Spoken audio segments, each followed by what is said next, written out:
ጥያቄ አለ ቀጥል። ጥያቄ ነበረኝ። እሺ ጥያቄ ምንድን ነው? እስኪ ስላላህ ምንነት ምን እንደሚመስል ምናምን ንገረኝ እስኪ የሆኑ ነገሮች። እርሱን የሚመስለው የለም። ተነጸባዩ ምናምን እርሱን የሚመስለው የለም በባህሪው። ታዲያ ባህሪው ምንድን ነው ከተባለ ልመልስልህ። አምላክ አላህ ሱብሓነሁ ወተዓላ ለይሰ ከሚስሊሂ ሸይኡን ይላል። እኔን የሚመስል አንዳችን ነገር የለም ማለት። ምክንያቱም እርሱ ፈጣሪ ነው። ፈጣሪን የሚመስል ሌላ አለ ከተባለ ያን ፈጣሪ ሊሆን ነው ማለት ነው። ነገር ግን ፈጣሪ በባህሪው ብቸኛ ነው፣ ማንም የሚመስለው የለም ነው የመጀመሪያው መልስ። ሁለተኛ ታዲያ የአምላካችሁ የአላህ መገለጫዎቹ ባህሪያቶቹ ምንድን ናቸው ከተባለ አምላክ አላህ ሱብሓነሁ ወተዓላ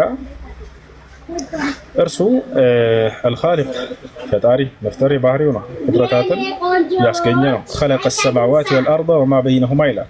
ሰባት ሰማያትን ሰባት ምድርን በመካከላቸው ያሉ ፍጥረታትን ሁሉ የፈጠርኩኝ ያስገኘውን ፈጣሪያችሁ ነኝ እያለ ይናገራል። ልክ እንዲሁ አላህ ሱብሓነሁ ወተዓላ አልሐይ ለዘላለም ህያው የሆነ አምላክ ነው። በህያውነቱ ላይ ሞትነት የሚባል የሌለበት አላህ ሱብሓነሁ ወተዓላ ዓሊም አዋቂ ነው። ከባህሪያቶቹ መካከል እውቀቱ ያልተገደበ የሆነ አዋቂ ነው። ያለፈውን የሚያውቅ ወደፊት የሚሆነውን የሚያውቅ እየሆነ ያለውን የሚያውቅ ሊሆኑን የማይችሉ ነገራቶችን ቢሆኑ ኖሮ እንዴት እንደሚሆኑ የሚያውቅ የሆነ አምላክ ነው። ፈጣሪያችን አምላክ አላህ ሱብሓነሁ ወተዓላ ሞት የሚባል የማይነካው ነው። አላህ ሱብሓነሁ ወተዓላ እንቅልፍ የሚባል የማይነካው ይሄ ሁሉ ባህሪያቶች ናቸው። በቁርአን ላይ በርካታ ቦታ ላይ ተገልጸዋል።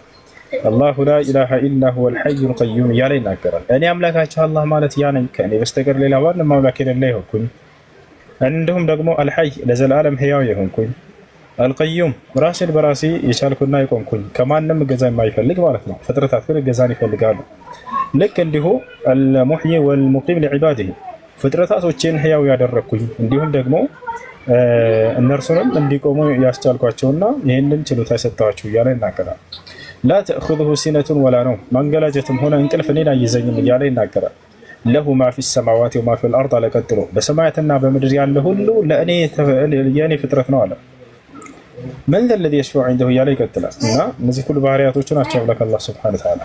ከዕለታት አንድ ቀን ክርስቲያኖች ሊቃውንቶቻቸው ወደ ነቢዩ ሙሐመድ ሰለላሁ ዐለይሂ ወሰለም ጋር መጥተው ጥያቄ ጠየቁ። ይህን ጥያቄ ወላሂ አሁን የጠየቀውን ጥያቄ ጠይቀው ጃ አህሉል ኪታብ ኢለ ነቢ ሰለላሁ ዐለይሂ ወሰለም ወደ ነቢ ሰለላሁ ዐለይሂ ወሰለም ጋር መጡና ምን አሉ? ያ ሙሐመድ ሲፍ ለና ረበክ። እሺ ሙሐመድ ለመጀመሪያ ጊዜ ዋሻ ውስጥ ያገኘው ጅብሪልን ወይንስ ሰይጣን ለመሆኑ ማስረጃ አለ ሆይ? አዎ አለ፣ ሰጣለሁ። ጅብሪል እንደሆነ ቃል በቃል ሰጣለሁ። አንድ ይሄ ልጨርስ። ክርስቲያኖች መጥተው ጠየቁ ነብዩ ሰለላሁ ዐለይሂ ወሰለም ያ ሙሐመድ ሲፍ ለና ረበክ፣ ሙሐመድ ሆይ እስኪ ጌታህን ግለጽልን አንተ የምታመልከውን ጌታ አሉ። ተመልከቱ የቁርአንን ጥበብ የአምላካችን የአላህ ሱብሓነሁ ወተዓላን ጥበብ። ጥያቄዎቹን ማንነታቸውን ባህሪ የሚያውቅ ነውና ያለባቸውን ስህተት አርመው እውነቱን የሚያረጋግጥላቸው የሚገልጽላቸው የሆነ መልስ ሰጣቸው። ቁል ሁወ አላሁ አሐድ አለ። ሙሐመድ ሆይ እነዚህን ሰዎች አምላክ አላህ አንድና ብቸኛ ነው በላቸው አለ። ምክንያቱም እነዚህ ጠያቂዎች አንድም ሶስትም ነው ብለው የሚያምኑ ስለሆነ እርሱ አምላካችሁ አላህ አንድ ብቻ ነው በላቸው። አላሁ ሰመድ አለ ቀጥሎ አላህ ደግሞ የፍጥረታት ሁሉ መጠጊያ ነው በላቸው። ሌላ ጥያቄ አይ ሰይጣን ማለት ነው እንዴ እንደሚያደርግን ያውቅ ነበረ? ምን እንደሚያደርግ ወደ ገሃነም እንደሚያስገባን ወይ ወደዚህ ምድር ከገነት ወደዚህ ምድር እንደሚያወርድን ያውቅ ነበር? ላ አያውቅም። እሱን አያውቅም። ከጊዜ በኋላ ነው የሚያውቀው። የእርሱ እውቀት የተገደበ ነውና አምላካችን አላህ ሱብሓነሁ ወተዓላ ያለፈውን የሚመጣው ሁሉ የሚያውቀው እርሱ ብቻ ነው። ሰይጣን ግን የወደፊትን አያውቅም። ግን ያንን እኔ አስታቸዋለሁ የሚል ግምት ነበረው። ምን አለ መሰለህ አምላክ አላህ ሱብሓነሁ ወተዓላ ሲያወርደው ጊዜ ወደ ምድር ውረድ ሲለው ሰይጣንን ለኡድለነሁም ማዳመት አርዋሑሁም ፊ አጅሳዲሂም ብሎ ተናገረ። እንደው የአዳምን ልጆች በስጋቸው ውስጥ ነፍሳቸው እስካለች ድረስ ከአንተ መንገድ አስታቸዋለሁኝ፣ አንተን ክደው ሌላን እንዲያመልኩ አደርጋለሁኝ አለ። ኃጢአትንም እንዲሰሩ አደርጋቸዋለሁ አለ። አየህ ግምትና ሀሳብ ብቻ ነበረው እሱ። ከዚያም በኋላ አምላካችን አላህ ሱብሓነሁ ወተዓላ ምን አለ? ወለቀድ ሰደቀ ዐለይሂም ኢብሊሱ ظነሁ አለ። ሰይጣንም ወይንም ኢብሊስ ያሰበውን የጠረጠረውን ነገር በገሃድ አዋለባቸው የአዳም ልጆች በርካቶቹን እያለ ተናገረ። ፈተበዑሁ ኢላ ፈሪቀን ሚነል ሙእሚኒን ከጥቂት ከአማኞች በስተቀር በርካቶች የአዳም ልጆችም እርሱን ተከተሉት እኔን ካዱኝ እያለ ይናገራል አላህ። ስለዚህ ግምት ነበረው ظنه ጥርጣሬውን ብሎ አላህ ይናገራል። ሰይጣን ጥርጣሬ እንጂ ያለው የወደፊት እውቀት የለውም። ይሄን ይመስላል። የሰው ለምን ይሄን እያወቀ ለምን ፈጠረው?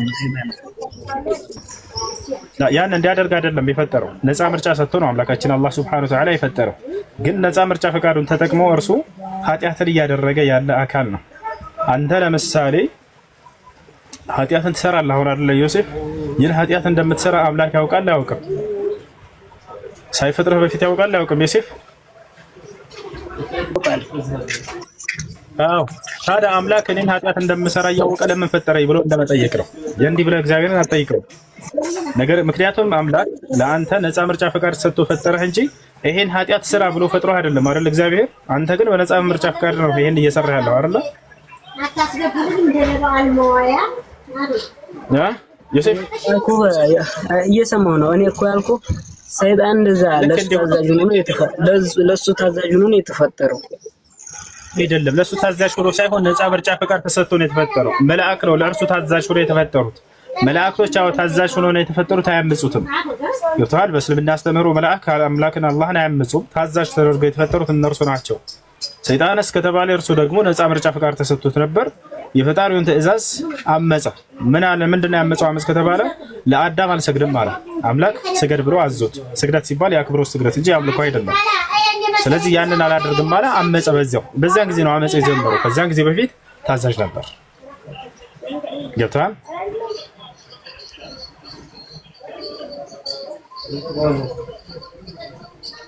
ዮሴፍ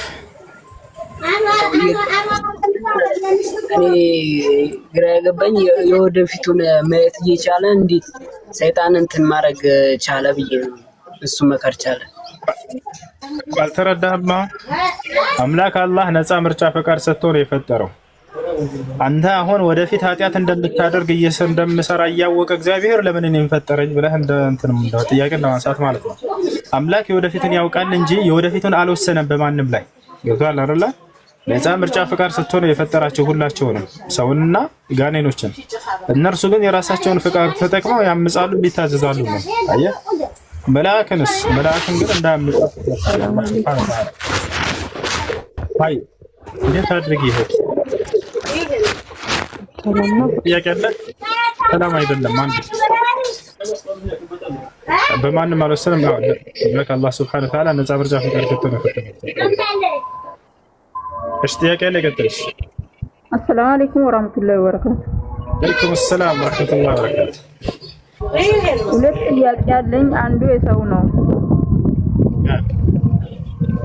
አንድ እናታችን ልጇ በመኪና አደጋ ሞተባት ረመዳን 20 እና ቤተሰቦቹ ሙስሊም አይደሉም። ሙስሊሞቹ የረመዳንን ቀዳ ሲያወጡ ሰማለው። እኔስ እንዴት ላድርግ አለች። ቀዳ አለባት እንድታድርግ ነው ጥያቄ። ግልጽ አይደለም። አዎ የልጇን ጾም የቀረው ማለት ነው 10 ቀን። እሷ ሙስሊም አይደለች። ምን አለ? ይህን ግልጽ አድርገሽ ትገቢ።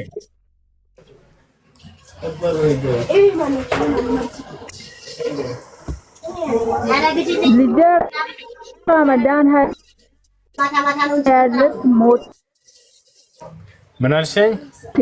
በመኪና አደጋ ረመዳንን ቀዳ ሲያወጡ ሰማ ነበረ። ከመረው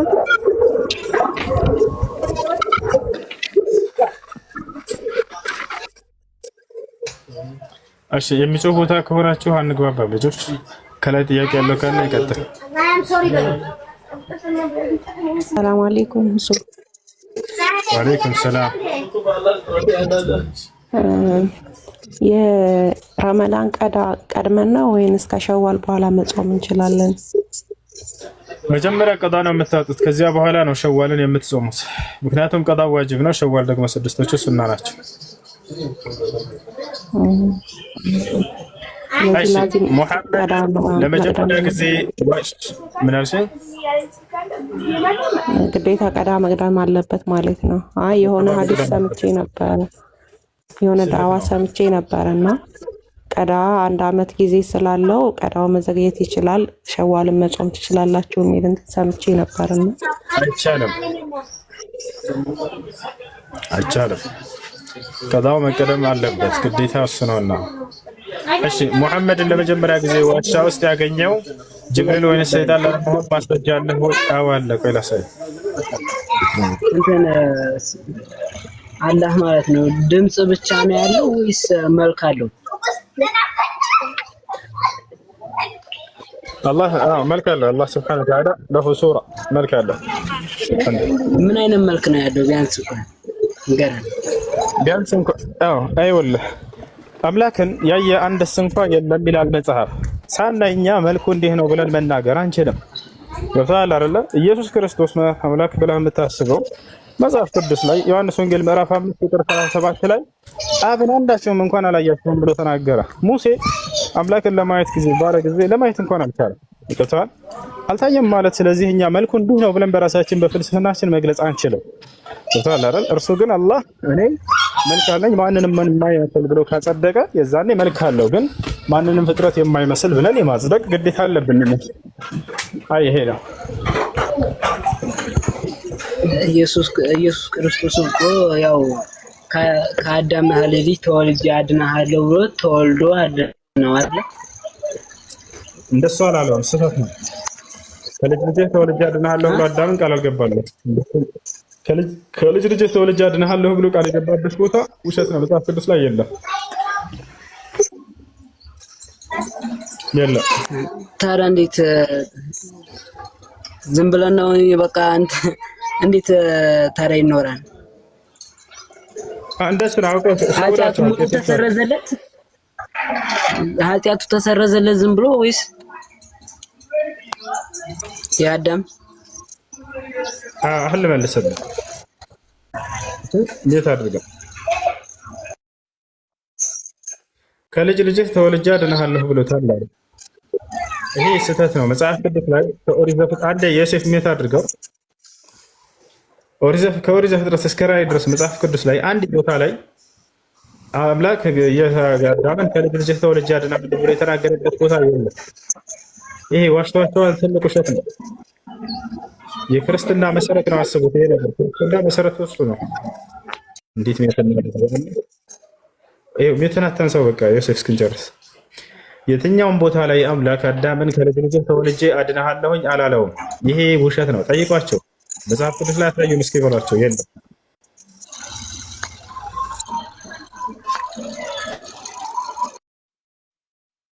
ጠይቃቸዋለን። ሜትናተን ሰው አንዴ ልጨርስልህ። እሺ የአዳም ኃጢአት ታዲያ እንዴት ተማረለት ስላልክ ልመልስልህ።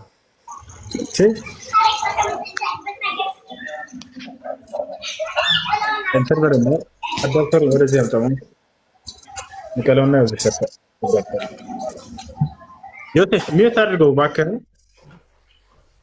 በቃ ሚውት አታንሳው ሲጨርስ እባክህ። በቃ አሁን አታንሳው። አላነሳም።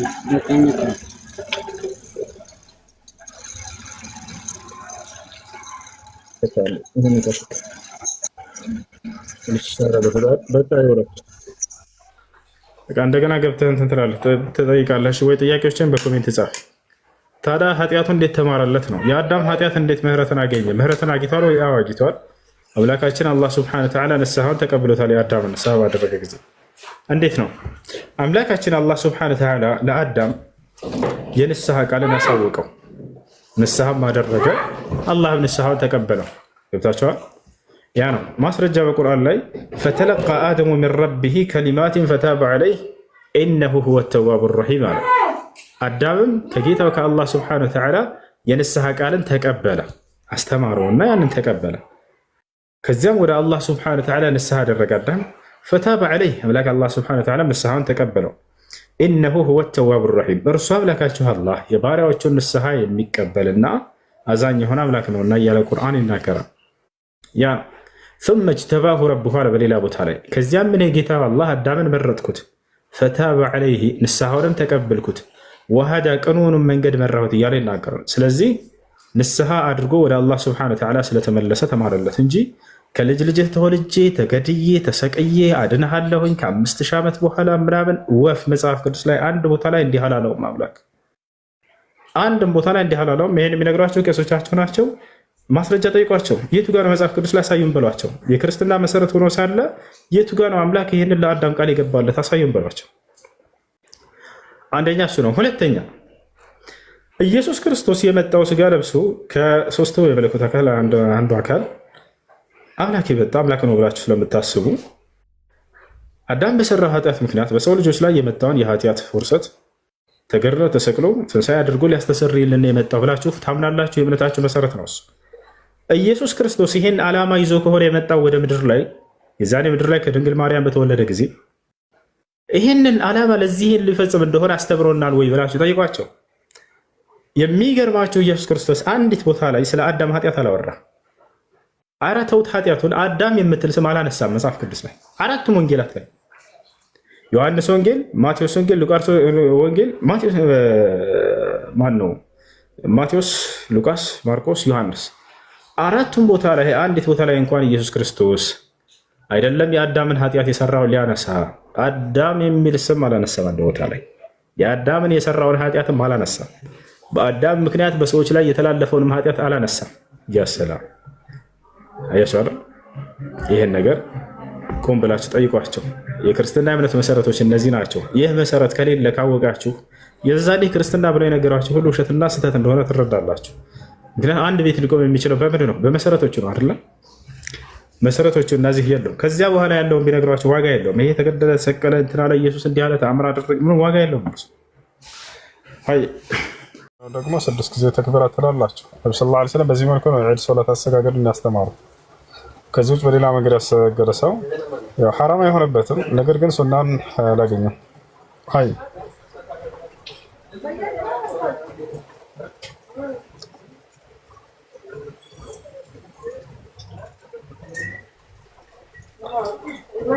እንኳን አደረሳችሁ። ኢድ ሙባረክ ለሁላችሁ። ኢድ ሙባረክ ለሁላችሁ።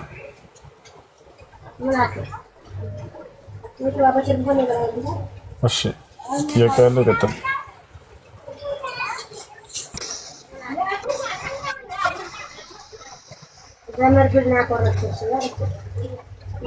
እሺ ጥያቄ ያለ ይቀጥል።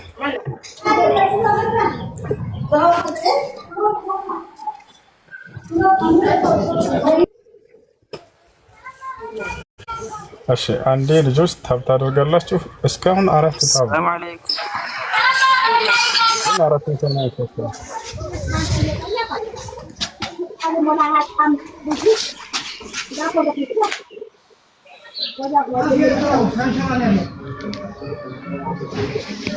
السلام عليكم.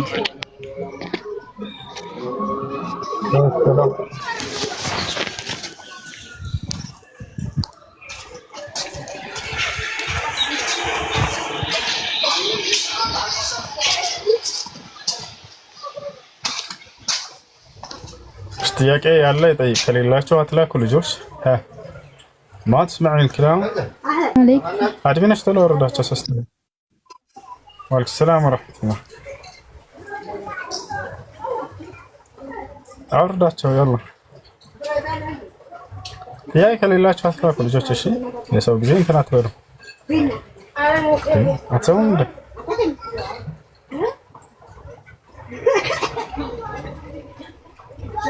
ከዚህ በኋላ ገብተው ጥያቄ ከሌላቸው በአላህ አድርገሽ ብሎክ አድርጓቸው። ወደ ቶሎ ብላችሁ ኔት አድርግና ብሎክ ማውረድም አይደለም እስከ መጨረሻ ሸኛቸው። ስንቴ እንናገር?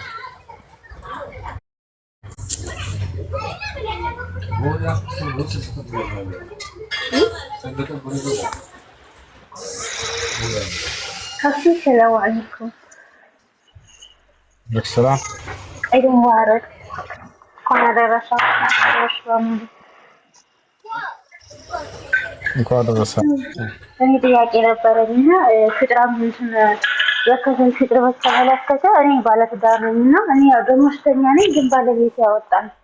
እኔ ማውጣት አይጠበቅብኝም? ባልሽ ነው ማውጣት ያለበት። ሲጀመር ባል የራሱንና የሚስቱን ልጆችን የማውጣት ኃላፊነት አለበት። ያንስ ያወጣው ይሆናል ማለት ነው። እሱ ነው ያወጣው እና ይጠበቅብኝ ይሆናል። አንተ ተባለሽ ዘፈና ሃይ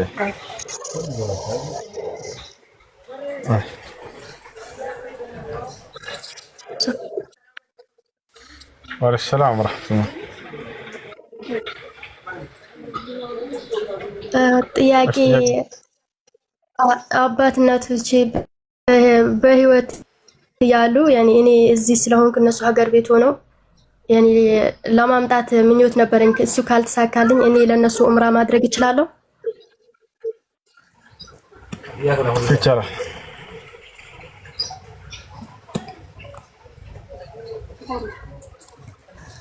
እሺ በስልክ አዛን ሲል በስልክ የመስጂዱ በደንብ ስለማይሰማ አዛን ሲል ከስልኬ ጋር አዛን ማዳመጥ እችላለሁ? እኔ አዛን የሚባለውን ዱዓ ከአዛኑ ጋር የሚባለውን ከስልኩ ሙአዚን ጋር ማለት ይቻላል? ይቻላል።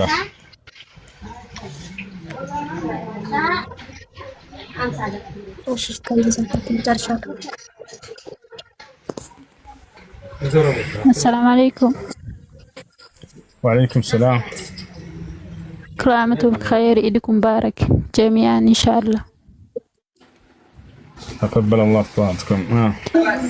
ሁሱ ጥያቄ እኔ አረቦች ጋር ነው የምሰራው እና ዘንድሮ አልሐጅ ኢንሻአላህ ትሄጃለሽ አሉኝ። የሚሄደው ሰውየው ጋር ነው። ሰውየው ጋር የሚሄድበት ይሄ ይጁዝ ወላ ማይጁዝ ያኔ ሙሁ መህረም ሊ እሺ ከየት ነው? ከመካ ነው? ከሳውዲ። ኦኬ ማለቴ ከመካ ወይንስ ከሪያድ ወይንስ ከየትኛው ክፍለ ከተማ ነው? አይ ኃይል ነኝ እኔ። ኃይል ከመካ ከ20 ኪሎ ሜትር በላይ ማነው? 80 ኪሎ ሜትር በላይ ይርቃል። አይ ሩቅ ነው 80 ሰዓት ከ80 ኪሎ ሜትር በላይ የሚርቅ ቦታ ከሆነ ያለ ማህረም ያለ ዘመድ መሄድ አይቻልም። ነብያችን ሰለላሁ ዐለይሂ ወሰለም ሐዲስ ላይ ሲናገሩ لا تسافر المرأة بالله واليوم الآخر مسيرة يوم مع ليلته إلا مع ذي محرم አሉ። በአላህና በመጨረሻው ቀን የምታመን ሙስሊም የሆነች ሴት አንድ ቀን ከነሌሊቱና ከዚያ በላይ ርቀት ያለውን ጉዞ ያለ ዘመድ ብቻዋን አትጓዝም ብለው ተናግረዋል ማለት ነው። መህራባሽ እና ሴትዮዋ እስከሄደች እኛ ጋር ይቻላል? የሱም ባልተቤቱ ከሄደች እሺ መህራባሽ ባረከላሁ ፊክ ፊክ ባረከ ወሰላም። እሺ ሰላም አለይኩም። ወአለይኩም ሰላም ወራህመቱላህ። ኢድ ሙባረክ። የኔ ጥያቄ ፎቶና ቪዲዮ አይቻልም ወይ ይቻላል ነው? አስፈላጊ ለሆነ ነገር እስላማዊ ትምህርቶችን ልታስተምር ከሆነ ችግር የለውም። አይ ከዛ ውጪ ለቤተሰብ ለማስታወሻ ምናምንስ አስፈላጊ አይደለም። ያው በዑለሞች መካከል ኺላፍ እንዳለ ሆኖ ማለት ነው። ዑለሞች ሁለት ሐሳብ አላቸው በዚህ ጉዳይ ላይ። እሱ ከተስዊር ከሚለው ጋር አይጠቃለልም ብለው የተናገሩ አሉ። አይጠቃለላል ይላሉ። ኺላፍ እንዳለ ሆኖ አስፈላጊ ለሆነ ነገር ከሆነ ችግር የለውም። አይ ሹክራን። እሺ ሰላም አለይኩም። ወአለይኩም ሰላም ወራህመቱላህ። እኔ ጥያቄ ነበረኝ። እኔ የተወለድኩት ያለ ኒካህ ነው።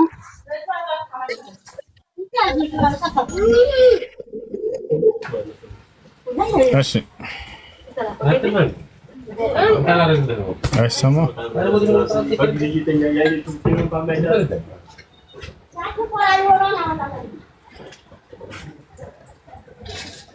እሺ ይሰማል ወይ?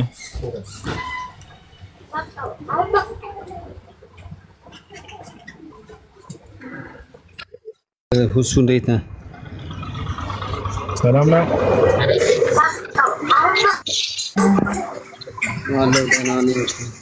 ኢድ ሙባረክ እንኳን አደረሰ። መጀመሪያ አለይኩም ማሻአላህ ሰግናለሁ።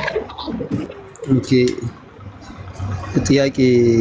አንድ ጥያቄ ልጠይቅ? ይቻላል። ኦኬ እኔ የትኛው ነው ትክክለኛው ሃይማኖት የሚለውን ብቻ ነው የምጠይቅህ፣ ሌላ ጥያቄ አልጠይቅም። እሺ አዳምጠኝ፣ ኔት አድርገውና ትክክለኛ ሃይማኖት የትኛው ነው ይላል። እንግዲህ ልጁ ተስፋዬ ክርስቲያን መሰለኝ። ሁላችንም የምናምነው አንድ ነገር አለ። እኔም አንተም ሁላችንም የምንስማማበት አንደኛ ትክክለኛ ሃይማኖት አምላክ የደነገገው እንዲሁም ነብያቶችን ያዘዘበት እንዲሁም ነብያቶች ለትውልድ ተከተሉት ብለው የሰበኩት ሃይማኖት መሆን አለበት። ወጣቸዋል። ይሄን ነገር የት ነው የምናገኘው ከተባለ በእስላም ላይ ነው የምታገኙት። አምላክ አላህ ራሱ እኔ ነኝ እስልምና እኔ ደነገኩላችሁ እኔ አምላካችሁ እያለ ይናገራል። ነብያቶችን አዘውባቸው እንደነበረ ይናገራል። ነብያቶችም ያን ሃይማኖት እንደ እስላም እንደሰበኩት ይናገራል። ማስረጃ አምላካችን አላህ Subhanahu Wa Ta'ala ሶስተኛው ምዕራፍ ላይ ቁጥር 19 ላይ ያሁን የጠየቀውን ጥያቄ ቃል በቃል ይመልስልሃል። ኢነ ዲነ ዐንደ አላህ አልኢስላም ይላል። ትክክለኛው ሃይማኖት እስልምና ብቻ ነው እያለ ይናገራል። ትክክለኛ ሃይማኖት እስልምና ሃይማኖት ብቻ ነው ይላል። እንዲህ የሚል በሌሎች መጽሐፍቶች ላይ ታገኛላችሁ ወይ? ላ በፍጹም አታገኙም። ከኦሪት ዘፍጥረት እስከ ራዕይ ድረስ እግዚአብሔር የትኛውም ቦታ ላይ ትክክለኛ ሃይማኖት ክርስትና ሃይማኖት ነው ብሎ የተናገረበት ቦታ የለም። አንድ ቦታ ላይ አንድ ቦታ ላይ እንደዛ የሚል የለም። ሁለተኛ ነብያቶችን እንዳዘዘባቸው ማስረጃ ሱራ ሹራ ላይ ሁለተኛው ገጽ ላይ ምን ይላል? شرع لكم من الدين ما وصى به نوحا والذي أوحينا إليك وما وصينا به إبراهيم وموسى وعيسى ይላል። አምላካችን አላህ ራሱ ሲናገር ምን አለ? እነሆ ይሄን እስልምናን ሃይማኖት እኔ ደነገኩላችሁ ከዚህ በፊት ሃሮንን፣ አብርሃምን፣ ሙሴን፣ ክርስቶስን አዝዤባቸው የነበረውን ሃይማኖት እያለ ይናገራል። አያችሁ ራሱ እንደደነገገው ከተናገረ በኋላ የቀደሙትን ነብያቶች ሁሉ በዚህ ሃይማኖት አዝዣቸው ነበር እያለ ይናገራል። ታዲያ እነዚህ ነብያቶች እኛ ሙስሊሞች ነን ብለው ራሳቸውን ገልጸዋል ወይ ወደሚለው ስንመጣም አዎ ራሳቸውን ገልጸዋል። ኑህን በሱራ ዩኑስ ላይ ምን አለ? ወኡሚርቱ አን አኩነ ሚነል ሙስሊሚን አለ። እኔ ከሙስሊሞች እንደሆን ታዘዝኩኛል። ያው አምላክ አላህ ሙስሊም ሁን ብሎ እንዳዘዘው ራሱ ተናግሯል። እሺ ታዲያ እነዚህ ነብያቶች እስልምናን ተከተሉ ሙስሊሞች ሁኑ ብለው ትውልዶቻቸውን አዛቸዋል ወይ? አዎ እሱንም አዛቸዋል። ለምሳሌ ያዕቆብን እንውሰድ። ወወሳ ቢሃ ኢብራሂሙ በኒህ ወያዕቆቡ ያ በኒየ ኢነላህ አስጠፋ ለኩም ዲነ ፈላ ተሙቱነ ኢላ ወአንቱም ሙስሊሙን ይላል። ያዕቆብ ለልጆቹ ምን አላቸው? ልጆቼ ሆይ እነሆ አምላካችሁ አላህ አንድ ሃይማኖትን ብቻ ነው የመረጠላችሁ፣ እሱም ኢስላም ነው። አደራ ልጆቼ ስለዚህ ሙስሊሞች ሆናችሁ እንጂ አትሙቱ በሌላ መንገድ ላይ አላቸው። አያችሁ ታዲያ የያዕቆብ ልጆችም ልክ እንዲሁ እኛ ሙስሊሞች ነን ብለው ቃል ገቡ። ወነሕኑ ለሁ ሙስሊሙን አሉ፣ እኛ ለእርሱ ለአንዱ አምላክ የታዘዝን ሙስሊሞች ነን አሉ። ከያዕቆብ ልጆች መካከል ዮሴፍን ታውቃላችሁ። ዮሴፍ ስለ ሃይማኖቱ ተናግሯል ወይ? አዎ እኔ ሙስሊም ነኝ ብሎ ቃል በቃል ተናግሯል። ረቢ ቀድ አተይተኒ ሚነል ሙልክ ወዐለምተኒ ሚን ተእዊሊል አሐዲስ ፋጢረ ሰማዋት ወልአርድ አንተ ወልይ ፊ ዱንያ ወልአኺራ ተወፈኒ ሙስሊመን አለ። አደራ አምላክ አላህ ሙስሊም አድርገህ ግደለኝ አለ። ስለዚህ እነዚህ ሁሉ ነብያቶች ታዲያ ኢየሱስ ክርስቶስ የትኛውን ሃይማኖት ነው ያስተማረው ካላችሁ ሐዋርያቶቹ ይናገራሉ። ሐዋርያቶቹ ሲናገሩ ምን አሉ? ሱራ አልማኢዳ ምዕራፍ 5 ቁጥር 111 ላይ ወኢዝ አውሐይቱ ኢለል ሐዋርይን አን አሚኑ ቢ ወቢረሱሊ ቃሉ አመና ወሽሀድ ቢአንና ሙስሊሙን ይላል። ሐዋርያቶች ቃል በቃል እኛ ሙስሊሞች ነን ብለው ይናገራሉ። አያችሁ አይደል? ስለዚህ አምላክ አላህ Subhanahu Wa Ta'ala የደነገገው ሃይማኖት እውነተኛና ትክክለኛ ሃይማኖት ነው ብሎ የገለጸው እስላምን ነው። እንዲሁም የቀደሙት ነብያቶች እንዳዘዘባቸው ተናግሯል። እንዲሁም እነዚያ የቀደሙት ነብያቶች ሁሉ ትውልዶቻቸው ሙስሊሞች ሆኑ እያሉ እንዳዘዙ ተናግሯል። ልክ እንዲሁ ትውልዶቻቸው እኛ ሙስሊሞች ነን ብለዋል። ሐዋርያቶች እንዳያችሁት ቃል በቃል አሳያቸዋለሁ እኛ ሙስሊሞች ነን ብለው ተናግረዋል። የሙሴ ተከታዮች ቃል በቃል እኛ ሙስሊሞች ነን ብለዋል። ይኸውልህ ረበና አፍሪግ ዐለይና ሶብራን ወተወፈና ሙስሊሚን አሉ። የሙሴ ህዝቦች ማሉ ጌታችን አላህ ሆይ ትዕግስትህን በእኛ ላይ አፍስስ እኛን ደግሞ ሙስሊሞች አድርገህ ግደለን አሉ ይላል። ይሄን የሰላት ተስፋዬ አሳየን። እሺ ላሳያችሁ። ሐዋርያቶች ቃል በቃል እኛ ሙስሊሞች ነን እያሉ ላሳያችሁ።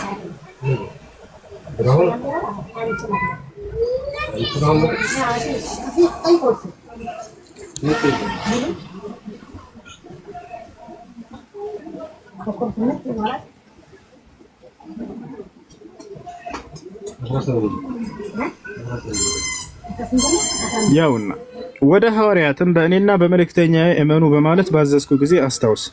እነርሱም አመንን እኛ ሙስሊሞች መሆናችንን መስክር አሉ ይላል። ያው ሐዋርያቶች ቃል በቃል ሐዋርያቶች ለተከሰው እነሱ ሙስሊሞች ነን ብለው ይናገራሉ። እሺ ይሄን ይመስላል። ሌላ ጥያቄ ያለ ተስፋዬ? ኦኬ እሺ፣ ግን አንድ እስኪ ጠብቀኝ፣ ያለውበት ቦታ እንትን ስለማይል ነው። አንድ ደቂቃ ታገሲ። ቆንጆ ነገር ነው ተረድቻለሁ። አንድ ደቂቃ ታገሲ።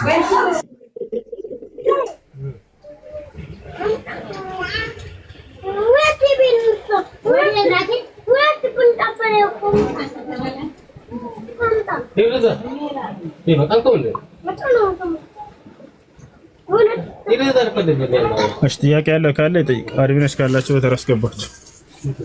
ማንኛውም ጥያቄ ያለ ጠይቅ ይችላል። ወአለይኩም ሰላም ወራህመቱላህ። ኢድ ሙባረክ። እንኳን አደረሰው።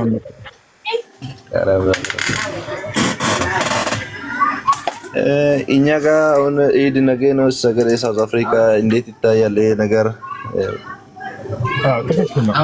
በሀገራችን ባለበት ወዛት ባለበት ሀገር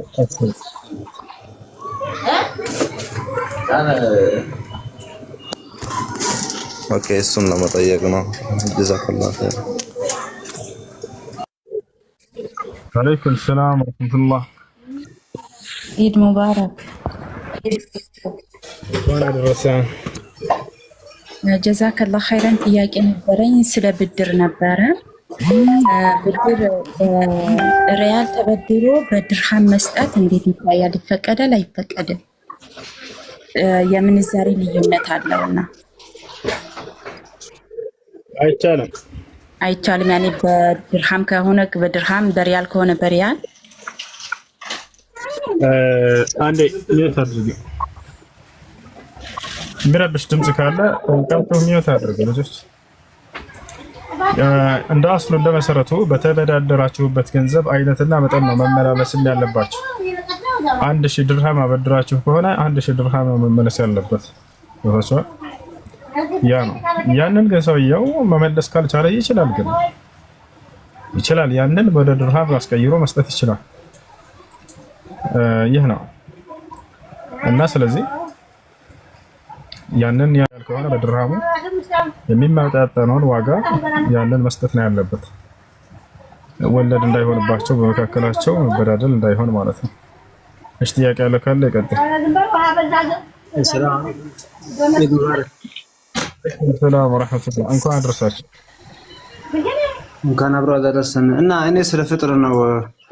ፍጥር ከሰላት በኋላ ይቻላል እንዴ? ሰላት ከሰገደ በኋላ አይቻልም።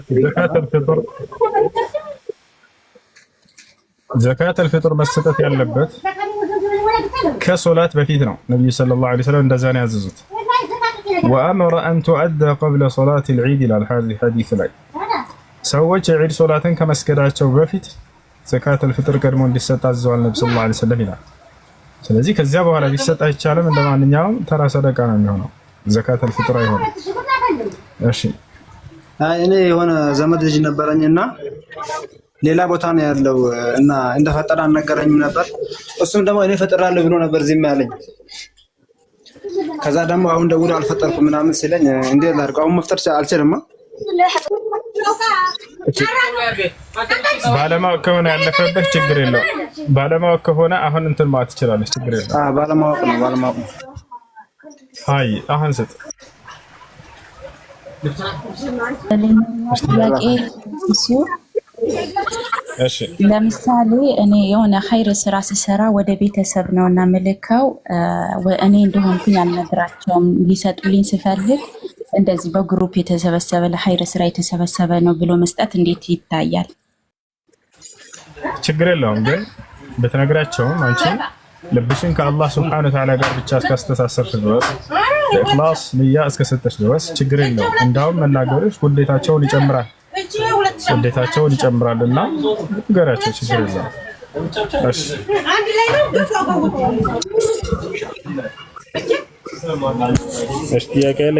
السلام عليكم ورحمة الله وبركاته. وعليكم السلام ورحمة الله وبركاته. عيد مبارك، الله يتقبل منا منك صالح الأعمال. آمين آمين علينا عليكم. በአንድ ሀዲስ ላይ ተከራክሬ ነበር ከሰው ጋር ነው። እስቲ ስለ ባሪያ ጋብቻ ንገረኝ ማስ ስለ ባሪያ ጋብቻ እና ሁለተኛው ደግሞ ምንድነው ያቺ የባሪያ እንትን ላይ ከባሪያ ጋር ግንኙነት ማድረጉ ባሪያዋ ባል ቢኖራትስ የሚለውንም እስቲ አስረዳ። እሺ እንግዲህ ባርነት ሲወራ ጊዜ ከጦርነት ጀምረን እንጀምራለን። ጦርነት ማለት ነው ባርነት ሲባል በጦር ሜዳ ላይ ልትዋጋ የመጣች ሴት ከተሸነፈችና ከተማረከች በእርሷ ላይ የሚሰራ የሆነ ነገር ነው።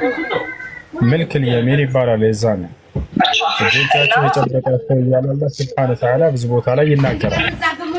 በዛ በጦር ሜዳ ላይ ስለተማረኩና በእጆቻቸው ስለተጨበጡ ማለት ነው። ጦር ሜዳ ላይ ካልተካተተ እርሷን መንካት አይቻልም። ጦር ሜዳ ላይ ተካታ እዋጋለሁ ሙስሊሞችን ብላ ሰይፍ ይዛ ከመጣችና ከተማረከች እንዲሁም ወንዱም ሰይፍ ይዞ መጥቶ ሊዋጋ ከተማረከ ከተሸነፈና ከተማረከ የዛኔ ባሪያ ይሆናሉ። እነዚህ ታዲያ እነዚህን የተማረኩ የሌላ እምነት ተከታዮች ኢስላም ነፃ የሚወጡበትን መንገድ በርካታ መንገድ አስቀምጦላቸዋል። የትኛውም ሃይማኖት ላይ የሌሉ ማለት ነው። አንደኛ የታድቁ ባካቸው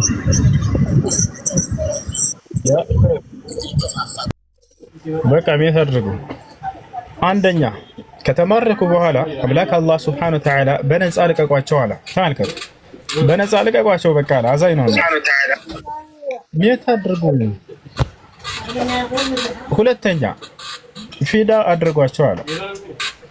ፊዳ ማለት ቃሉ በአማርኛ መበጀት ማለት ነው።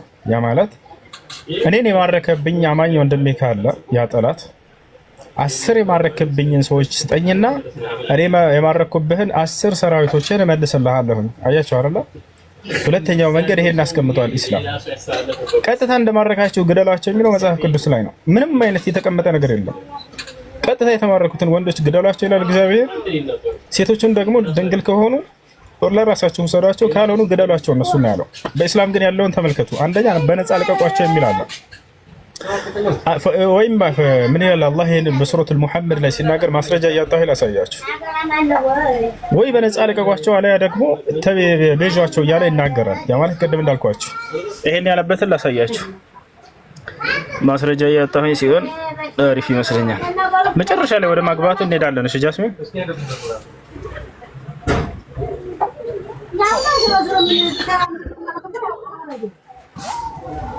ሱራ ሙሐመድ ላይ ታያላችሁ። በጦርነት ጊዜ ሊዋጉ የመጡ አካሎችን አላህ ሱብሓነሁ ወተዓላ ምን እንደሚል እንመልከት።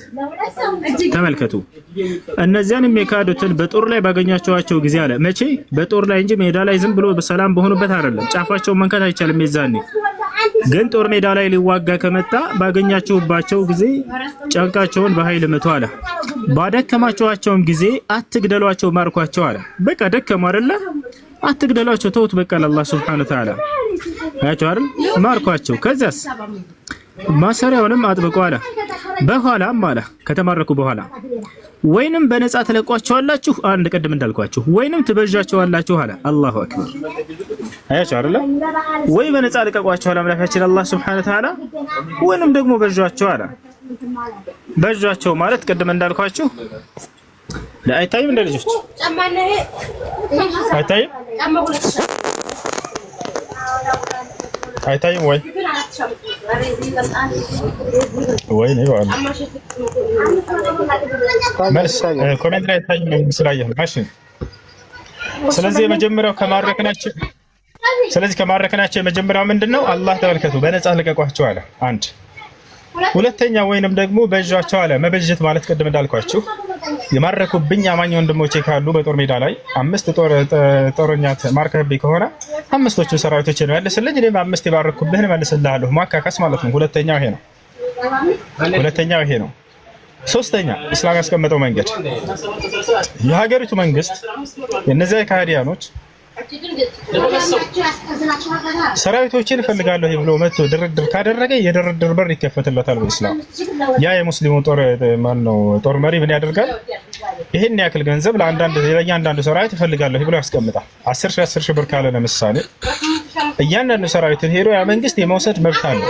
ጫፉን አይነካም። ይሄ ማን ያደረገው? ነብያችን ሰለላሁ ዐለይሂ ወሰለም ሐዲስ ላይ በኡሁድ ዘመቻ ጊዜ በበድር ጦርነት ጊዜ የተማረኩትን ምርኮኞች አልገደላቸውም። ነብያችን ሰለላሁ ዐለይሂ ወሰለም ምን ያደረጉ?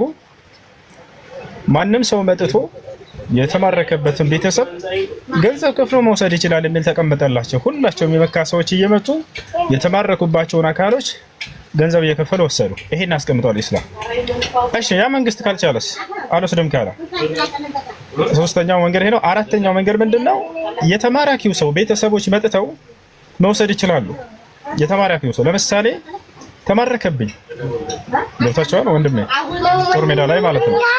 ያንን መንግስቱ ሊወስድልኝ አልቻለም። እኔ ግን ገንዘብ አለኝ። ሄድኩኝና የተማረከብኝን ሰው ፈልጋለሁኝ የሚከፈለውን ገንዘብ እከፍላለሁ ብሎ ያንን ከፍሎ መውሰድ ይችላል።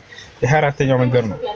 ይሄም ተደርጓል በነብዩ ሰለላሁ ዐለይሂ ወሰለም ጊዜ። ማን አደረገ ከተባለ ለምሳሌ የነብዩ ሰለላሁ ዐለይሂ ወሰለም ልጅ የነቢያችን ሰለላሁ ዐለይሂ ወሰለም ልጅ ዘይነብ የምትባለው ባሏ ከሃዲ ነበርና መጀመሪያ ነቢያችን ሰለላሁ ዐለይሂ ወሰለም ባስተማሩ ጊዜ ወደ አልሰለመም ነበር። ከዚያ በኋላ በተማረከ ጊዜ ዘይነብ ገንዘብ ልካ ባሏን አስወስዳለች። ነገር ግን እዚሁ ጋር አንዴ ከመጨረሻ በፊት ያሉትን መንገዶች እዚህ ጋር ልቁምና ትንሽ ላውራችሁ። በጣም የሚያሳዝን ታሪክ ነው።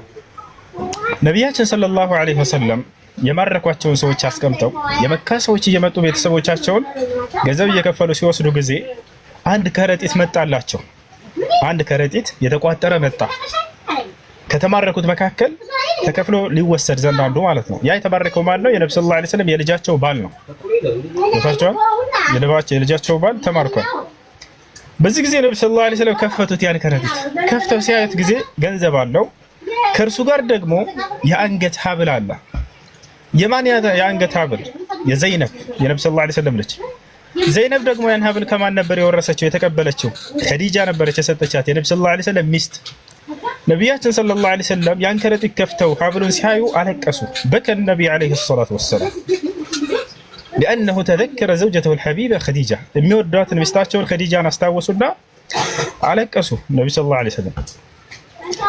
ከዚያ በኋላ የማን ነው ይሄ ታውቃላችሁ አሏቸው። አላህ ያለም አሉ። ሁላቸውም አላህና መልእክተኛ ያውቁ ባሉ ጊዜ ይሄ የሚስቴ የምወዳት ሚስቴ ኸዲጃ ሐብል ነው። ልጄ ዘይነብ ባገባች ጊዜ ለእርሷ ሰጥታት ነበር። አሁን የተማረከበትን ባሏን ለመውሰድ ይሄንን ዕቃ ልካለች። እኔ ደግሞ ይህ የምርኮ ገንዘብ ሆኖ እንዲመጣ አልፈልግምና እናንተ ይቅር ካላችሁኝ እንደው ፈቃደኛ ከሆናችሁ ከልጄ እጅ እንደወጣ አይፈልግም የምወዳት የሚስቴ ማስታወሻ ነውና ይሰጥልኝ ፍቀዱልኝ አሉት። ነብዩ ሰለላሁ ዐለይሂ ወሰለም ተመልከቱ፣ ፍትሃዊ መሪ ናቸው። አይኔ መንግስት ነኝና ብለው በራሳቸው የሚወስኑ አይደሉም። ሱሐቦቻቸውን ቁጭ አድርገው አማከሯቸው፣ አስፈቀዷቸው። ፈቅደናል አንተ የአላህ መልእክተኛ አሉ። ወዳው ናሉት ሰውየውን ባሏ ሂድና ይሄን ለሚስትህ ለልጄ ስጣት፣ ከእጅሽ እንዳታወጪ የምወዳት የሚስቴ ማስታወሻ ነውና ላንቺ ብላ የሰጠችሽ ለምንም አይነት ጉዳይ እንዳትሰጪ ለሌላም። ምን ያክል ፍቅራቸውን ነብዩ ሰለላሁ ዐለይሂ ወሰለም እንደጠበቁ ተመልከቱ። ያ ጀማዓ ሞታለችና ብለው ነብያችን ሰለላሁ ዐለይሂ ወሰለም አልረሷትም። ባስታወሱ ጊዜ አለቀሱ። የእርሷ ንብረት ሌላ ሰው እጅ እንዳይገባብኝ ብለው ነብዩ ሰለላሁ ዐለይሂ ወሰለም አስጠነቀቁ። ከዚህ በለጠ ፍቅር አለ? አንድ ሰው አይደለም ሞታ በሆነ ጸብ ቢለያይ እኮ እንደ ጠላት አድርጎ እኮ ነው የሚያት አይደል? እርሳቸው ግን ሙታ እንኳን ፍቅራቸው በመሞት ያኔ እንትን አላለም፣ አልተገደበም፣ ቀጥሏል ፍቅራቸው። እሺ ከዚያ በኋላ ባልየውን ምን አሉት? ከካዲ ጋር አብራ ልትቀመጥ አይገባም እና ቶሎ ብለህ ልጄን ላካት ግን አለው። እሺ አለ፣ ተስማማ። ዘይነብን ሄዶ ነገራት። ዘይነብ መጣች ወደ ነብዩ ሰለላሁ ዐለይሂ ወሰለም ጋር። ያ ባሏ በጣም ይወዳት ነበርና ተከትሎ ከመካ ወደ መዲና በሌላ ጊዜ መጣ። ባኮትን ሚስቴን ስጡኝ አለ። አይ በክህደት እስካለህ ድረስ ልጄ ከካዲ ጋር አትሰበሰብም ብለው ነገሩት። ከዚያ ሰውየው አሰባሰበና በሌላ ጊዜ እስልምናን ተቀበለ። ነብዩ ሰለላሁ ዐለይሂ ወሰለም እንደገና ከሚስቱ ጋር አመላለሱ ሰውየው። እንዳጠቃላይ ይህ አራተኛው መንገድ ነው፣ ነፃ የሚወጣበት መንገድ ኢስላም ያስቀምጠው። አንድ ሰው ከተማረከባቸው በኢስላም ያ የተማረከባቸውን አካል መጥተው ገንዘብ ከፍለው መውሰድ ይችላሉ። አራተኛው መንገድ ነው ይሄ። አምስተኛ ኢስላም ያስቀምጠው መንገድ ሰዎች ከተማረኩ ነፃ የሚወጡበት አያችሁ መንግስቱ መክፈል ከቻለ እርሱ መውሰድ ይችላል ብያለሁ ይከፍሉ። ያ ካልቻለ ቤተሰብ መጥቶ መውሰድ ይችላል ብያለሁ። አራተኛ አምስተኛ ደግሞ ምንድነው ያ ሰውየው ራሱ የተማረከው ከፍሎ መውጣት ይችላል። ለምሳሌ ጠላት ጋር ከአማኞች ጋር ከሃዲዎች ተማረኩ አይደለ? ያ የተማረከው ከሃዲ ጫፌ እንዳትነኩኝ የሚከፈለውን ከፍዬ መውጣት ይችላልኝ ካለ ይችላል። አላህ ይሄን አስቀምጦለታል። ገብታችኋል አይደል? አምስተኛ ይሄ ነው። ስድስተኛ መንገድ አስቀምጧል ኢስላም። ከሌለው ሲያሰው ምን እናድርግ? ሰርቶ እንዳመጣ ድል ስጡት አለ ኢስላም። ተመልከቱ ሙካተባ የሚባል አለ። ቃል በቃል አላህ በቁርአን ላይ ይናገራል። ፈካቲቡሁም ምን ዓሊምቱም ፊህም ኸይራ ይላል። ሙካተባ አድርጉላቸው። ሙካተባ ማለት መጻጻፍ ማለት ነው። ውል መጻጻፍ። ያ ውል ምንድነው? ይሄን ያክል ከፍለህ ልታመጣ ሰርተህ ይለዋል። ያ የተማረከ አካል የትም ሄዶ ሰርቶም ሆነ ጠይቆ ምን ብሎ ያንን ነፃ የሚወጣበትን መንገድ በራሱ ሰርቶ ማምጣት ይችላል። ስድስተኛ መንገድ አያችሁ። ከዚህ በኋላ እስከተባለ ከዚህ በኋላ ይሄን ሁሉ ካላደረጉ እንደ ባሪያ ሆነ ያገለግላሉ። ምክንያቱም ሊዋጋ የመጣ ነውና ሰይፍን መዞ ሊገድል የመጣ አካል ነው። ገደሉት አላለም ኢስላም። ተመልከቱ ይሄን ሁሉ ነፃ የሚወጣበትን መንገድ አስቀምጦለታል።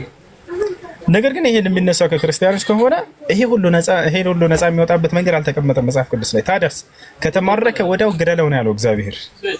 በኢስላምስ 6 ነፃ የሚወጣበትን መንገድ አስቀመጠለት። አያችሁ አይደል? በክርስትና ግን ከተማረከ አንድ አካል ወዲያው ገደለው ወንድ ከሆነ ነው ያለው። ሴት ከሆኑስ ለሁለት ይከፍላቸዋል እግዚአብሔር። ከወንድ ጋር በመገናኘት የሚታወቁ ከሆነ ገደሏቸው ወዲያው አለ። ምንም አይነት ምርጫ ምናምን አላስቀምጠም። ወዲያው ገደሏቸው። እንዳውም ሙሴ ተማርከው ሲመጡ ጊዜ ያልተገደሉትን ሲያይ በጣም ተቆጣ። ለምን አልገደላችኋቸውም አለ። ለምን አስተረፋችኋቸው አለ። ገደሏቸው እንጂ አለ። ወዲያው አስገደላቸው ይላል። ሐሻ ወከላ አን يفعل ذلك موسى عليه السلام። ሙሳ ይህን ከመስራት ወላሂ የጠራ ነው የጸዳ ነው።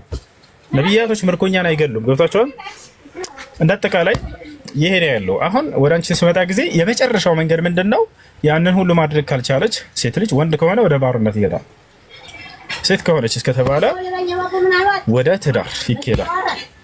ወደ ትዳር ይኬዳል። ገብቶሻል አይደል? ያ ማለት ያቺ ሴት ተማርካለችና ያቺ ሴት ያንን ትዳር ይኬዳል። ትዳሩ እንዴት ነው? ብዙ ሰው የሚመስለው ያለ ትዳር እርሷን ዝም ብሎ መገናኘት ይመስለዋል። ሜት አድርጉት። ያለ ትዳር ሳታገባ ዝም ብለህ መገናኘት እንደዛ የሚባል ነገር የለም። ባሪያዎችን አላህ ሱብሓነሁ ወተዓላ አግቧቸው ነው ያለው። ምን አድርጓቸው? አግቧቸው። በጋብቻ ነው። አንደኛ እሱ ነው። ሁለተኛ ወልይ ያላቸው ወይ ልክ እንደ ኖርማል ሴት አዋላቸው። ያለ ወልይ አይቻልም፣ አይገቡ። ተቻለ በማን ነው ይሄን ያለው? አላህ ሱብሓነሁ ወተዓላ። ሶስተኛ መህር አላቸው። እንደ ማንኛውም ኖርማል ሴት መህር አላት። ተቻለ ምን አላት? መህር አላት፣ ጥሎሽ አላት። ይሄ ነው። እነዚህ ሁሉ አሏት። አራተኛ ስለዚህ ሁሉ ጥያቄ ነበር።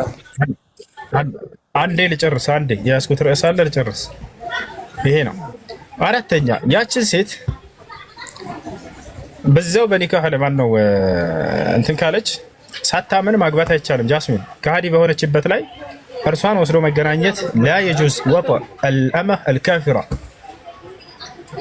የተማረከችን ባሪያ ሴት ከሃዲ እስከሆነች ድረስ እርሷን በምንም ተአምር መገናኘት አይቻልም።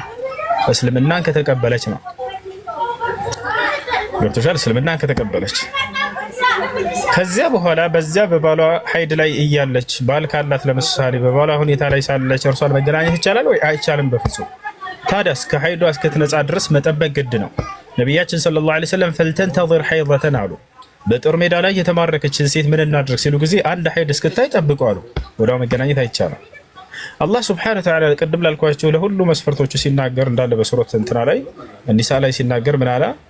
ومن لم يستطع منكم طولا أن ينكح المحصنات المؤمنات فمما ملكت أيمانكم من فتياتكم المؤمنات والله أعلم بإيمانكم بعضكم من بعض فانكحوهن أي شهر لا سلا ملك اليمين يتناقرة أقبعتشون يالو قال بقال أقبعتشو يالقى بتشارساتشون هيدو مجنانية هاي شارم بإذن أهلهن على ببيت سبوتشاتشو فقال على أي شيء رقم ولي يندال شاسايا أشي وليها كاليل السياك هادي كهونس وليها ከቤተሰቧ አማኝ ካልሆነ ወልይ ሊሆን አይችልም አይደለ? ያ የሙስሊሞች ወልይ الامر ንጉሱ እርሱ ወልይ ይሆናታል ማለት ነው። ወአቱሁነ ኡጁረሁነ ለቀጥሉ መህራቸውንም ስጧቸው አለ። አየሽ በመህር ነው የሚገቡትም። ይሄ ነው እና ስለዚህ ልክ እንዲሁም እርሷን ያለ እንትኗ መገናኘት እስልምና ሳትቀበል መገናኘት አይቻልም። ነቢያችን ሰለላሁ ዐለይሂ ወሰለም ሶፊያ ብንት ሁየይን በተማረከች ጊዜ ምን አሏት? عرض عليها الإسلام እስልምናን አቀረቡላት። وقال لها عليه الصلاة والسلام ነቢ ሰለላሁ ዐለይሂ ወሰለም ለእርሷ ምን አሏት? اختاري إن اخترت الإسلام أمسكتك لنفسي وإن اخترت اليهودية ألحقتك بأهلك ያሉት ምርጫ አሏት። የተማረከችዋን ከሃዲ ሴት እስልምናን ከተቀበልሽ አገባሻለሁኝ አሏት። አይ እስልምናን አልቀበልም ካልሽ አይሁድነቴን ነው በዛው ላይ ነው የምጸናው ካልሽ ግን አላገባሽም። አያችሁ ሙስሊም ካለ ሳይሆኑ መገናኘት አይቻልም። ከዚያ በኋላ ነቢያችን ሰለላሁ ዐለይሂ ወሰለም ምን አለች? እርሷ አይሁድ ነበረች። እሷ የሃሩን ዐለይሂ ሰላም ዘር ያለባት ነች፣ የሙሴ ወንድም። ወዲያው ምን አለች? ያ ረሱላላህ አና اخترت الإسلام قبل أن تدعوني إليه أنا هويت الإسلام قبل أن تدعوني إليه አንቱ ዛሬ ወደ እስልምና ሳትጋብዙኝ በፊት እኔ እስልምናን ወድጄዋለሁኝ እኮ በልቤ መርጬዋለሁኝ። የአይሁድ ልጅ ነች፣ የአይሁድ ሊቅ ልጅ ነች። ጀማዓ ሁየይ ኢብኑ አኽጠብ ይባላል። የአይሁዶች ዋናና አለቃ ነበር። የእርሱ ልጅ ነች። እስልምናን የተቀበልኩትና ያመንኩበት ዛሬ አይደለም ማለች። እርሱ ገና ሳላገኛቸው በፊት ነው አለች። ስለዚህ ነቢዩ ሙሐመድ ሰለላሁ ዐለይሂ ወሰለም መጥተው እስልምናን ሳያስተምሯቸው በፊት እነዚህ አይሁዶች እርሳቸውን ይጠብቁ ነበር። ነብዩ ሰለላሁ ዐለይሂ ወሰለም እስልምናንም ይንተን ይሉ ነበር፣ ይመርጠው ነበር። ይሄን ይመስላል። ጀስም እሺ እኔ ልቀጥል ከፈቀድክ? እሺ ቀጥል፣ ተስፋ ቀጥል።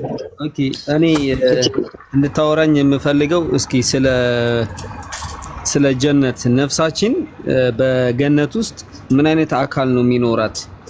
ይህንን ጥያቄ ያነሳውበት ዋና ዓላማ ምን መሰለው? እሱ ይህንን ጀነት ውስጥ መብላት፣ መጠጣት፣ የጾታዊ ግንኙነት ማድረግ የሚቻል ከሆነ ነፍሳችን ምን አይነት አካል ነው ያላት? እስኪ ይህንን አስረዳት። ማለት ፊዚካል አላት፣ እንደኛ ቦዲ አላት። የሚበላ ከሆነ ቦዲ ሊኖረው ይገባል የሚል ሳቢ ስላለኝ እስኪ ስለዚህ እስኪ እናውራ። በጣም ጥሩ ጥያቄ። አዳምጡ። ገነት በምንገባ ጊዜ በእስልምና አስተምሮ የሚኖረን ማንነት ምንድን ነው? ገነት በምንገባ ጊዜ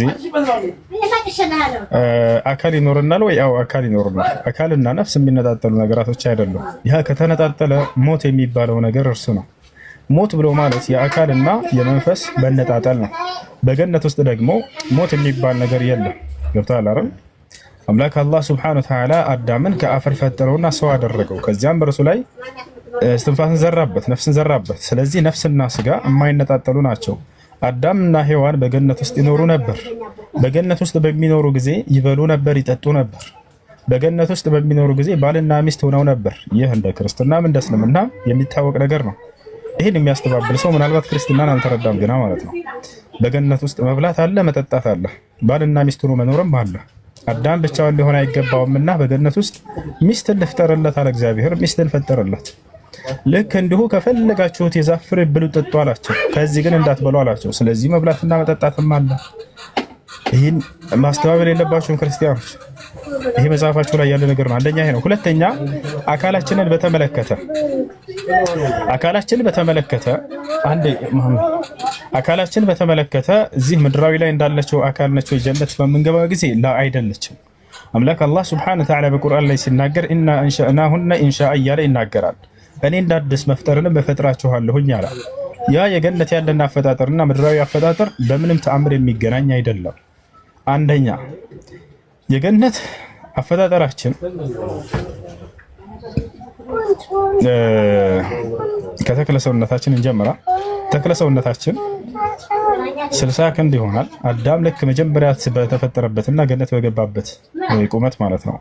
ነቢያችን ሰለላሁ ዐለይሂ ወሰለም ሐዲስ ላይ ሲናገሩ የድኹሉ አህለል ጀነት አልጀነ ጡሉሁም ዐላ 60 ዚራዕን ዐላ ጡል አቢሂም አደም አሉ።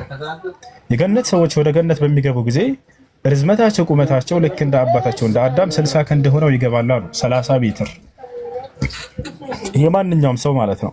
አያችሁ፣ አንደኛ እሱ ነው። ሁለተኛ የገነት ህይወት ዘላለማዊ ነው። ሞት የሚባል ነገር አይነካው። ምድራዊ እንደ ምድራዊ አይደለም። አላህ በቁርአን ላይ ሲናገር ላ የذوقون فيها الموت ይላል። በእርሷም በገነት ውስጥ የገነት ሰዎች ሞትን አይቀምሱም አለ። ሁለተኛ ይሄ ነው። ሶስተኛ በገነት ውስጥ የሚኖር ማንነት እንቅልፍ የሚባል ነገር አይነካው። ሞት ብቻ አይደለም፣ እንቅልፍ የሚባል የለም። ታዲያ የምድራዊ ሰውስ በደንብ አድርጋ ትተኛለች ስለምትደክም። የገነት ሰው ግን መድከም የሚባልም የለውም እንቅልፍም የለበትም። ማስረጃ ቃለ ነቢዩ ሰለላሁ ዐለይሂ ወሰለም አነውሙ አኹል መውት ወላ የናሙ አህሉል ጀና። ነቢዩ ሰለላሁ ዐለይሂ ወሰለም ምን አሉ? እንቅልፍ የሞት ወንድም ነው አሉ። የገነት ሰዎች እንደማይሞቱ ሁሉ አይተኙምም አሉ። አየህ፣ ለምንድን ነው የምድር ሰው የሚተኛው? ስለሚደክመው። ተኝቶ እንደገና ዳግም ሲነሳ ኃይል ሰብስቦ እንዳዲስ ይነሳል። የገነት ሰውስ እንቅልፍ የለውም፣ ምክንያቱም አይደክምምና። እንደማትደክሙ በገነት ውስጥ ድካም የሚባል እንደማይናካቸው ማስረጃ አለው ወይ? አዎ አለ። ቃለ ሱብሓነሁ ወተዓላ ላ የመሱሁም ፊሃ ነሰቡን ወማ ሁም ሚንሃ ቢሙኽረጂን አለ። የገነት ሰዎች በእርሷ ውስጥ ድካም የሚባል አይነካቸውም፣ ከእርሷም መቼም አይወጡም፣ ዘላለማዊ ናቸው በእርሷ ውስጥ እያለ ይናገራል በሱረቱል ሂጅር ላይ። ቀጣይ የገነት ሰዎች ልክ እንዲሁ አንድ የገነት ሰው በዚህ ዓለም ላይ ከሰማይ ፊቱን እንዳው ብቅ ቢያደርግ የዓለምን የማብራት አቅም እንዳለው ተነግሯል። የምድራዊ ሰውስ ምንም ነገር የሚያብራው የለም ፊቴ። ነቢያችን ሰለላሁ ዐለይሂ ወሰለም ሐዲስ ላይ ሲናገሩ ምን አሉ? ለው አነ ሑረል ዒን እጠለዐት ዐላ አህሊል አርድ ለአضአት ማ በይነ ሰማኢ ወልአርድ። አንድ የገነት ሰው ከሰማይ ብቅ ቢል ወደዚች ዓለም በሰማይና በምድር መካከል ያለውን ዓለም በፊቱ ብርሃን ባበራው ነበር አሉ። ታዲያ ከምድር ሰው ጋር በምን አገናኘ? በምንም አይገናኝም። አንድ የገነት ሰው ከሰማይ ብቅ ቢል ይሄን ዓለም የማብራት አለው አቅም አለው። ይሄን አላህ ሱብሓነሁ ወተዓላ ራሱ በቁርአን ላይ ይናገራል። ሱረቱል ቂያማ ላይ ውጁህ የውመኢዚን ናዚረቱን ኢላ ረቢሃ ናዚራ እያለ ይናገራል። የገነት ሰዎችን ፊት በዛን ጊዜ ያበራል አለ። ወደ እኔ ወደ ጌታቸው ወደ አላህም ይመለከታሉ። ምንም አለ። ይሄ ነው። ሌላኛው ነገር የገነት ሰዎች ሽንትና ካካ የሚባል አያውቃቸውም እንደ ምድር ሰዎች። የምድር ሰውስ ከበላህ ከጠጣህ ግዴታ ሸነው ታወርዳለህ። ሄደ ግንኙነት ምንድን ነው? ይሄ ሽንት ቤት ትሄዳለህ። የገነት ሰውስ ግንኙነት እንትን የሚባል ሽንት የሚባል የለም፣ ካካ የሚባል የለም። ታዲያ ምን አይነት ሰው ነው? ማስረጃ ቃል ነቢ ሰለላሁ ዐለይሂ ወሰለም አህሉል ጀና የእኩሉን ወየሽረቡን ወላ የቡሉን ወላ የተገወጡን። ነቢ ሰለላሁ ዐለይሂ ወሰለም ምን አሉ? የገነት ሰዎች ከፈለጉ ይበላሉ፣ ይጠጣሉ፣ ነገር ግን ሽንት የሚባልና ሰገራ የሚባል አያውቃቸውም እነርሱን አሉ። ያሰላም ማስረጃ እየጠቀስክ ያለሁት ማስረጃ ነው ወገናችን። ጥቅሱን ከሆነ የምትፈልጉት እያንዳንዱን እያስቆማችሁ እንዲህ ያልከውን አሳየን በሉ፣ እያወጣሁኝ አሳይቼዋለሁ። ስለዚህ የገነት ሰው እና የምድር ሰው በፍጹም አይገናኝም። አያችሁ አይደለ? እዛ የምንበላውና የምንጠጣው ራሱ ስለተራብን እንዳይመስላችሁ ልጆች። ቃል በቃል አላህ በቁርአን ላይ አትራቡም አትጠሙም ብሏል። የገነት ሰው አልበላም አልጠጣም ብሎ ለዘላለም ቢኖር መኖር የሚያስችለው ኃይል የሚሰጠው፣ ምክንያቱም አይደክምም ብያለሁ፣ አይራብም፣ አይጠማም። የለም አላህ ቃል በቃል በቁርአን ላይ ወአነከ ላ ተዝመኡ ፊሃ ይላል። ሙሐመድ ሆይ አንተ በእርሷ ውስጥ በገነት ውስጥ አትራብም አትጠማም። ከዛሊከ ቃለ ሱብሓነሁ ወተዓላ ሊአደም መራብ የለም መጠማት የለም።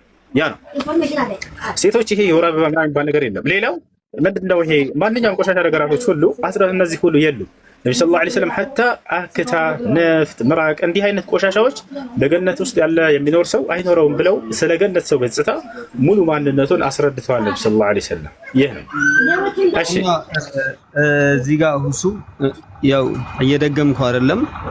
ነፍሳችን ምን አይነት አካል ነው የምትለብሰው? አሁን የኔ ዋና ፖይንት እሱ ነው። ምክንያቱም ይሄንን የጠየቅኩ ለምን መሰለ፣ ስጋ ነው የምትለብሰው ወይስ ምንድን ነው? ምክንያቱም እዛ ጋ ይሄ ጾታዊ ግንኙነት ካለ ልክ የመራቢያ አካላችንም እዛ ጋ ሊኖር ነው ማለት ነው። ስለዚህ ይህንን ነገር እስኪ ያስረዳኝ። ነፍሳችን ምን አይነት አካል ነው የምትለብሰው? የመራቢያ አካል አለ፣ ግንኙነት አለ። ይሄ በመጽሐፍ ቅዱስም አለ። ማስረጃ ከፈለግ ከሰያ አለ እሱ ተስፋ በመጽሐፍ ቅዱስ ማለት እንትን ገነት ውስጥ አለ። ገነት ውስጥ በክርስትና ገነት ውስጥ በክርስትና አለ። ገነት ውስጥ በክርስትና ባልና ሚስት ነው መኖር አለ። መብላት መጠጣትም አለ። ኦኬ እሺ፣ እሱን ቁጥርና እንትኑ ተሰጠኝና ራሴ በኋላ አየዋለሁ። ግን እስኪ ነፍሳችን ምን አይነት አካል ነው የምትለብሰው ገነት ወይም ጀነት ውስጥ? እሱን ነገር እስኪ ንገረኝ። እንደነገርኩህ ነው ወገናችን። አሁን መገለጫዎቹን ነገርኩህ። የገነት ሰው እንዴት አይነት በገጸ ባህሪ እንደሚኖረው እስካሁን ስናገር ነበር ከኔ ጋር ከነበር። ያ ነው በደንብ አስረድተሃል። ግን ይሄ ነፍሳችን የሆነ አካል መልበስ አለባት ብዬ ስለማምን ነው። ትለብሳለች እኮ ልክ ስጋ ነው። አዳም ልክ ገነት ተፈጥሮ በገባ ጊዜ፣ ነገር ግን ስጋ ሲባል ጊዜ ጊዜያዊ የሆነና የሚደክም የሚታመም እንትን የሚል ምናምን አይደለም ለማለት ከዚህ ዓለም ሰው ጋር እንዳታገናኘው ስለፈለኩ ነው። ብዙ ጊዜ ስለ ገነት ስንናገር ጊዜ መምህሮቻችሁ እናንተን ምን ይሏችኋል? ልክ እንደ ምድራዊ ሰው ነው እዛም ሆኖ የሚቀጥለው ይሏችኋል። እሱ ስህተት ነው። በፍጹም አይገናኝም እያልኩ ነው። እንዳለ የገነት ሰው መገለጫዎችን ስናይ ጊዜ ከምድር ሰው ጋር የሚገናኝ አይደለም። የምድር ሰው ለምሳሌ ይታመማል አይደለ? ይተኛል፣ ይሞታል፣ ይደክማል፣ ይቆስላል፣ ምን ይላል? እንዲህ አይነት ነገራቶች በገነት ውስጥ የለም።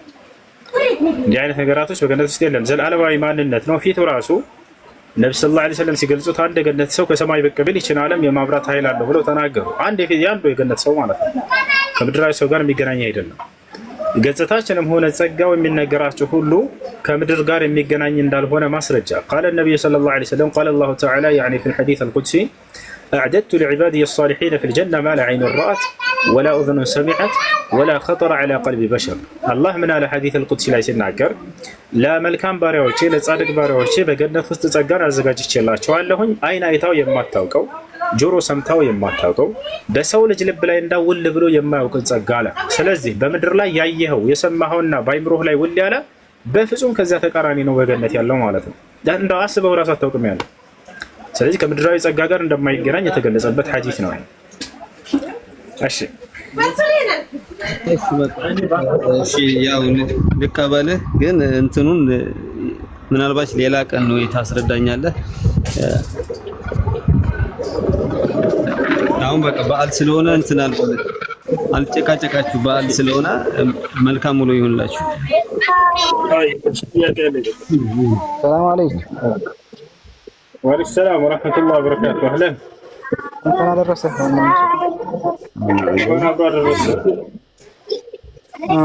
የሆነ ከዘካተል ፍጥሩ ጋር የተያያዘ ጥያቄ ነበረኝና አንድ ሰው ሳይመቻችለት ቀርቶ ያን ዘካተል ፍጥር ሚስቱ ብትከፍልለት ችግር አለው? ይቻላል፣ ችግር የለም። የመክፈል ኃላፊነት ያለበት አባት ነው ስለ እርሱና ስለ ልጆቹ። ነገር ግን ያንን ካላደረገ እሱ ካልቻለ ካልተመቸው ሚስቱ ማድረግ ትችላለች፣ ችግር የለም። ኦኬ፣ እኔ ብሩን ግን ለሷ መመለስ ይቻላል። በተመቻቸ ሰዓት ለሷ ለስጣት ወላ ይቻላል ነው ያን ፈቃደኛ ሆና እርሷ ከሰጠች خلاص። ነገር ግን በብድር መልክ ጠይቋት ከሆነ የዛኔ መልስልኝ። ዩሱፍ ሰላም አለይኩም ወራህመቱላሂ ወበረካቱ። ወአለይኩም ሰላም ወራህመቱላሂ ወበረካቱ። እንኳን አደረሰ። እንኳን አብራ አደረሰ። ሰላም ነው። ሰላም ናችሁ? አላህ ይጠብቅህ፣ አላህ ይጠብቅህ፣ አላህ ያግዝህ። መድዋና ግዛለን። አሚን አሚን አሚን። እሺ ጥያቄ አለ? ቀጥል። ጥያቄ የለኝም። ለሰው አሁን ራስ የወረድኩ አስመስለ ተናገር።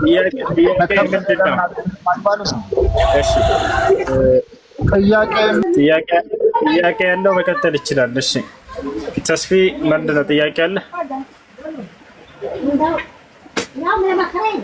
እሺ አሎ፣ እሺ አድሚኖች ካላችሁ ወደ ራስ ገባ። ጥያቄ የለም። ልማር ብዬ ነው የገባሁት፣ ልስማ ብዬ ነው። አይ ይሻላል። እሺ አድሚኖች ካላችሁ ወደ ራስ ገባችሁ። ወአለይኩም ሰላም ወራህመቱላሂ ወበረካቱ። እሺ ሰላም አለይኩም። እሱ ወአለይኩም ሰላም ወራህመቱላሂ። እንኳን አደረሰ። እንኳን አብሮ አደረሰ። ሁለት ጥያቄ ነው ያለኝ። እኔ አሁን ስደት ላይ ነው ያለሁት። ያኔ ዘካተል ፍጥር ባሌ ማውጣት ይችላል? ምን አልሽኝ? እኔ ስደት ላይ ነው ያለሁት። ዘካተል ፍጥር ያኔ ባሌ ማውጣት ይቻላል አይደል? ይችላል። ከተቻለ ባለሽበት አካባቢ ለሚገኙ ምስኪኖች አውጪ፣ ካልተቻለ ደግሞ ባለሽ እሱ ባለበት ሀገር ለሚገኙ ምስኪኖች ሊያወጣልሽም ይቻላል እኮ። አውጥቻለሁ እንዳታውጭ ሲለኝ እንዴት እኔ ባለሁበት ነው ማውጣት የምችለው አንተ እንዴት ትችላለህ ምናምን ብዬ እንትን ብዬ ነው። እሺ ይቻላል። ግን መድገም ትችላለሽ። አንደኛ ነገር ኦኬ አንደኛ አሁን ያላገባች ልጅ አለች ስደት ሀገር ነው ያለችው። ያኔ ቤተሰቦቿ ማውጣት ይችላሉ ወይ እሷን ማውጣት አለባት? ይችላል። እንደ አስሉ እንደ መሰረቱ ልድገመው። አንድ አይነት ጥያቄ ነው፣ አንድ አይነት መልስ ነው። ከቻላችሁ በጾማችሁበት አካባቢ ለሚገኙ ምስኪኖች ማውጣት አቅሙ ካላችሁ፣ ካልሆነ ደግሞ ሀገራችሁ ላይ ቢያወጡላችሁም ይቻላል። ኦኬ በቃ እሱ ጥያቄ ነው። ጀዛከላህ ኸይር። እንኳን አደረሰ በድጋሚ አላህ ይጠብቅክ። ሰላም አለይኩም። ሰላም አለይኩም ሁሱ ወራህመቱላህ። ኢድ ሙባረክ።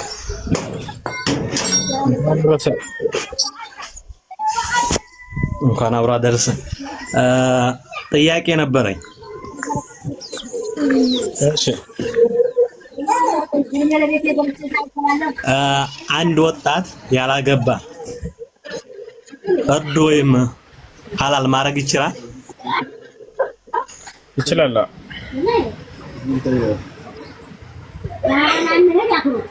ሐላል ማድረግ ይችላል? አዎ ይችላል።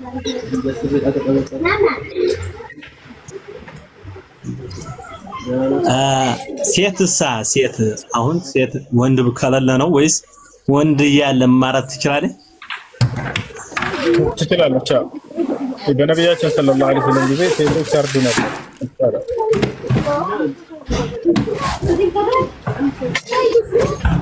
ጀዛከላህ ኸይር። እሱ በጣም ማደንቀነኝ። እኔ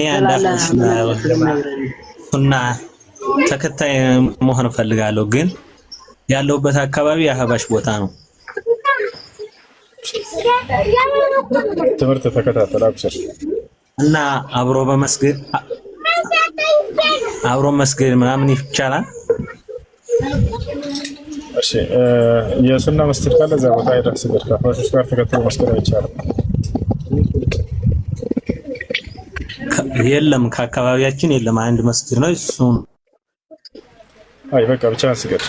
ሰላም አለይኩም። ሰላሀዲን አንዴ ስልክህን በውስጥ አስቀምጥልኝ። ይሄ ሌላ ስልክ ነው፣ ያኛው ስልክ ባትሪ ዘግቷል።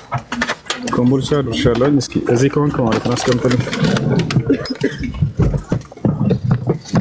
እሺ ጥያቄ ምንድን ነው? የሆነች ትንሽ ብችላ አለችኝና ትንሽዬ ነች ገና አንዳንዴ ትነካኛለች ማለት ነው። ትነጅሳለች። በልጋጓ ወይንም ለሀጯ ከረካህ ነው ውሻ የሚነጅሰው። ነብዩ ሰለላሁ ዐለይሂ ወሰለም ኢዛ ወለገ الكلب في إناء أحدكم فاغسلوه 7 أولهن بالتراب وآخرها بالماء። ውሻ ልጋጉን ወይንም ለሀጩን ካስነካችሁ 7 ጊዜ ተውት ብለው ነብዩ ሰለላሁ ዐለይሂ ወሰለም። በሳሙና ከታጠብኩኝስ ይኸውልህ ልጋጉ ወይንም ለሀጩ ካልነካ አይነጅስም። አብሽር። እሺ በአፍንጫዋ ነው? አዎ አይደለም። ልጋጉ ይሄ ካፉ የሚወጣው ለሀጩ ከነካህ እሱ ነው ይነጅሳል እሱ። ከዚያ ውጭ ግን ውሻ በጅራቱ ወይንም በሰውነቱ ዝም ብሎ በደረቁ ሰውነቱ ቢነካህ አይነጅስም፣ ችግር የለውም። ኮምቦልቻ። እሺ ሌላ ጥያቄ ደግሞ ሰላት እየሰገድኩ ያለውኝ አርሚ ምንድነው አልহামዱሊላህ ድምፅን ከፍ አድርጌ መስገድ ያለብኝ ምን በስተት ድምፅን ቀንሼ እየሰገድኩኝ ከዛ አስታወስኩኝና ከፍ አደረኩኝ። ድምፅ ዝቅ አድርገህ ብትቀራ ሶላቱ አይበላሽም። ነገር ግን የሱናን መንዳት አጣለህ ነው እንጂ ሶላት ትክክል ነው፣ ችግር የለውም። ሰላም አለይኩም ወራህመቱላሂ ወበረካቱ። ወአለይኩም ሰላም ወራህመቱላሂ ወበረካቱ። አንድ ጥያቄ ነበረኝ። እሺ ጨረስ። እሺ ይቅርታ፣ በጣም ይቅርታ። ጾም እየጾምኩ ያለውኝ በእንቅልፌ ተኝቼ የሆነ ነገር አበላሽኝና ከዛ ጾሜ ይበላሻል? አይበላሽም። እንቅልፍ ተኝታቸው የሚወጣ የዘር ፈሳሽ ጾምን አያበላሽም፣ ችግር የለውም። የተወሰነ ሰዓት ቆይቼ በብርድ ምክንያት ተከታተልኩኝ። ጾሙን ቀጠልኩ። እኔ ልጠይቅህ የፈለኩት የለም እኔ ያለው ሳውዝ አፍሪካ ነው አይደል? አላለሁኝ። እሺ ችግር የለም። ወአለይኩም ሰላም ወራህመቱላህ። እኔ ያለው ሳውዝ አፍሪካ ነው። ረመዳንን ያዝኩት ልክ በኢትዮጵያ አቆጣጠር ነው። ከኢትዮጵያ ሰው ጋር እኩል ነው። በሳውዝ አፍሪካ ደግሞ ኢድ የሚከበረው ነገ ነው። ዛሬም ደግሞ እንጂ ያው አንድ ቀን ወደ ኋላ ነው የያዙት ከኢትዮጵያ ከሌላ ሀገራቶች። ሳውዝ አፍሪካ አንድ ቀን ወደ ኋላ ነው የያዙት። እኔ ግን በኢትዮጵያ አቆጣጠርና በሌላ ሀገር አቆጣጠር ነው የያዙት ማለት ነው። አሁን እኔ ለምሳሌ እኔ ከዛሬ ከነሱ ጋር ጨምሬ ይዤ ነገ መፍታት ይቻላል ወይስ ዛሬ ፈትቼ ነገ ሰኢድ ተግድ عند السماء اصبر على شوي مدري لكم يا እኔ ያዝኩት እኔ ኢድ ረመዳን ያዝኩት በኢትዮጵያና በሌላ አቆጣጠር በሌላ ሀገር እንትን አቆጣጠር ነው ያዝኩት ረመዳን። እኔ ያለው ሳውዝ አፍሪካ ነኝ።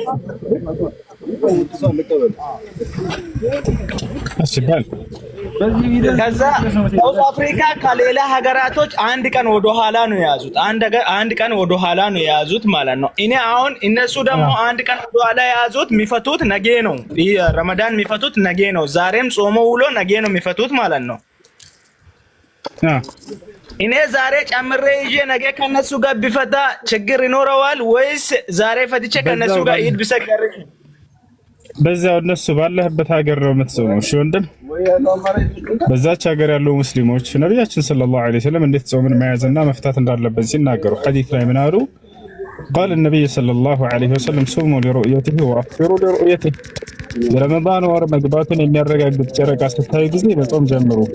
ረመዳን ወር አልቆ ቀጣዩ የሸዋል ወር መግባቱን የሚያረጋግጥ ጨረቃ ስታዩ ጊዜ ደግሞ የዛኔ አፍጥሩ አሉ። ስለዚህ በሀገሪቱ ላይ የሚኖሩ ሙስሊሞች የጨረቃ ማየቻ መሳሪያ ካላቸውና የረመዳን ወር መግባቱን የሚያረጋግጥን ጨረቃ ካዩና ካወጁ ካረጋገጡ የዛኔ በዛ ትይዛለህ። በዛች ሀገር ላይ ያሉ ሙስሊሞች ታም በዚያው ነው ማለት ነው። ሃይ ስለዚህ በአካባቢ ያሉ ሙስሊሞች አወጁት አዋጅ በዚያ ይዛለህ በዚያ ተፈታለህ ማለት ነው። ጨረቃ መሳሪያ ማይቻ ኑሯቸው ያወጁ እስከሆነ ድረስ። ቀጣይ ጥያቄ አለ። እሺ ሲዋ እኔ ልጠይቅህ። እሺ ሰላም አለይኩም። አለይኩም ሰላም። ወላሂ በጣም ወድሃለሁ ላላህ يحبك الله الذي يحبتني من أجله እሱ የሆነ ጥያቄ ነበረኝ እና ጥያቄው አንዳንድ ክርስቲያን ጓደኞች አሉኝና ሰላም አለይኩም የሚለው ብዙ ሰዓት ማለት ነው። እሺ ያው መናሪያ ነው። ጥያቄህን እንደገመው ክርስቲያኖች አሰላሙ አለይኩም ሲሉኝ ወአለይኩም ሰላም ብዬ ነው ማለት ነው። እሺ በዚህ ላይ የዑለሞች ንግግር ሁለት ነው። አንደኛው ምንድነው በትክክል አሰላሙ አለይኩም እስካሉ ድረስ ክርስቲያኖች እናንተም ወአለይኩም ሰላም ብላችሁ በትክክል ብትመልሱላቸው ችግር የለውም የሚል ነው። ገብታችኋል? ሌላው ደግሞ የፈለገ ቢሆን አሰላሙ አለይኩም ወአለይኩም ተብሎ ነው የሚመለሰው ብላ አቋም ያላቸው ነው። ወአለይኩም ነቢያችን ሰለላሁ ዐለይሂ ወሰለም ሐዲስ ላይ ኢዛ ሰለመ አለይኩም የሁድ ወነሳራ ፈቁሉ ወአለይኩም ይላል። ይሁዲዎችና ክርስቲያኖች አሰላሙ አለይኩም ብላችሁ ሰላምታ እንዲያቀርቡላችሁ በእናንተ ላይ በሏቸው ነው የሚለው። እንደ አጠቃላይ አልኢማም ኢብኑ አልቀይም ረሂመሁላሁ ተዓላ ምን ብሏል?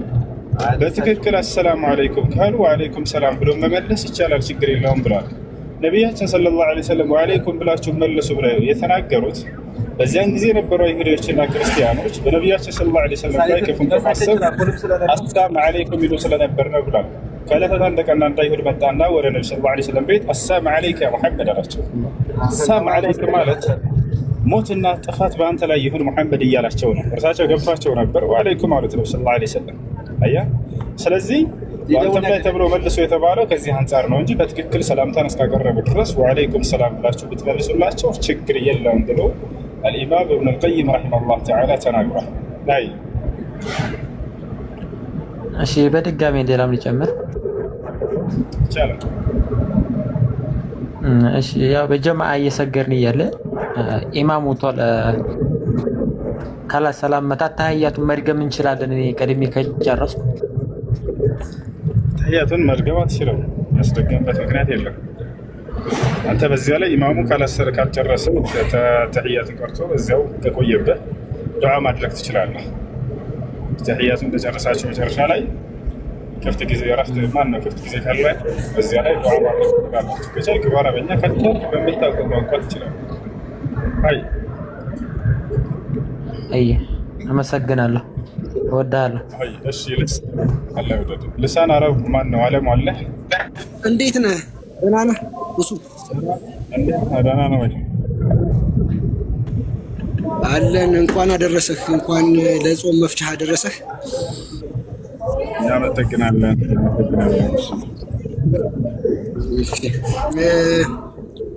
ሁለት ጥያቄዎች አሉኝ። ምናልባት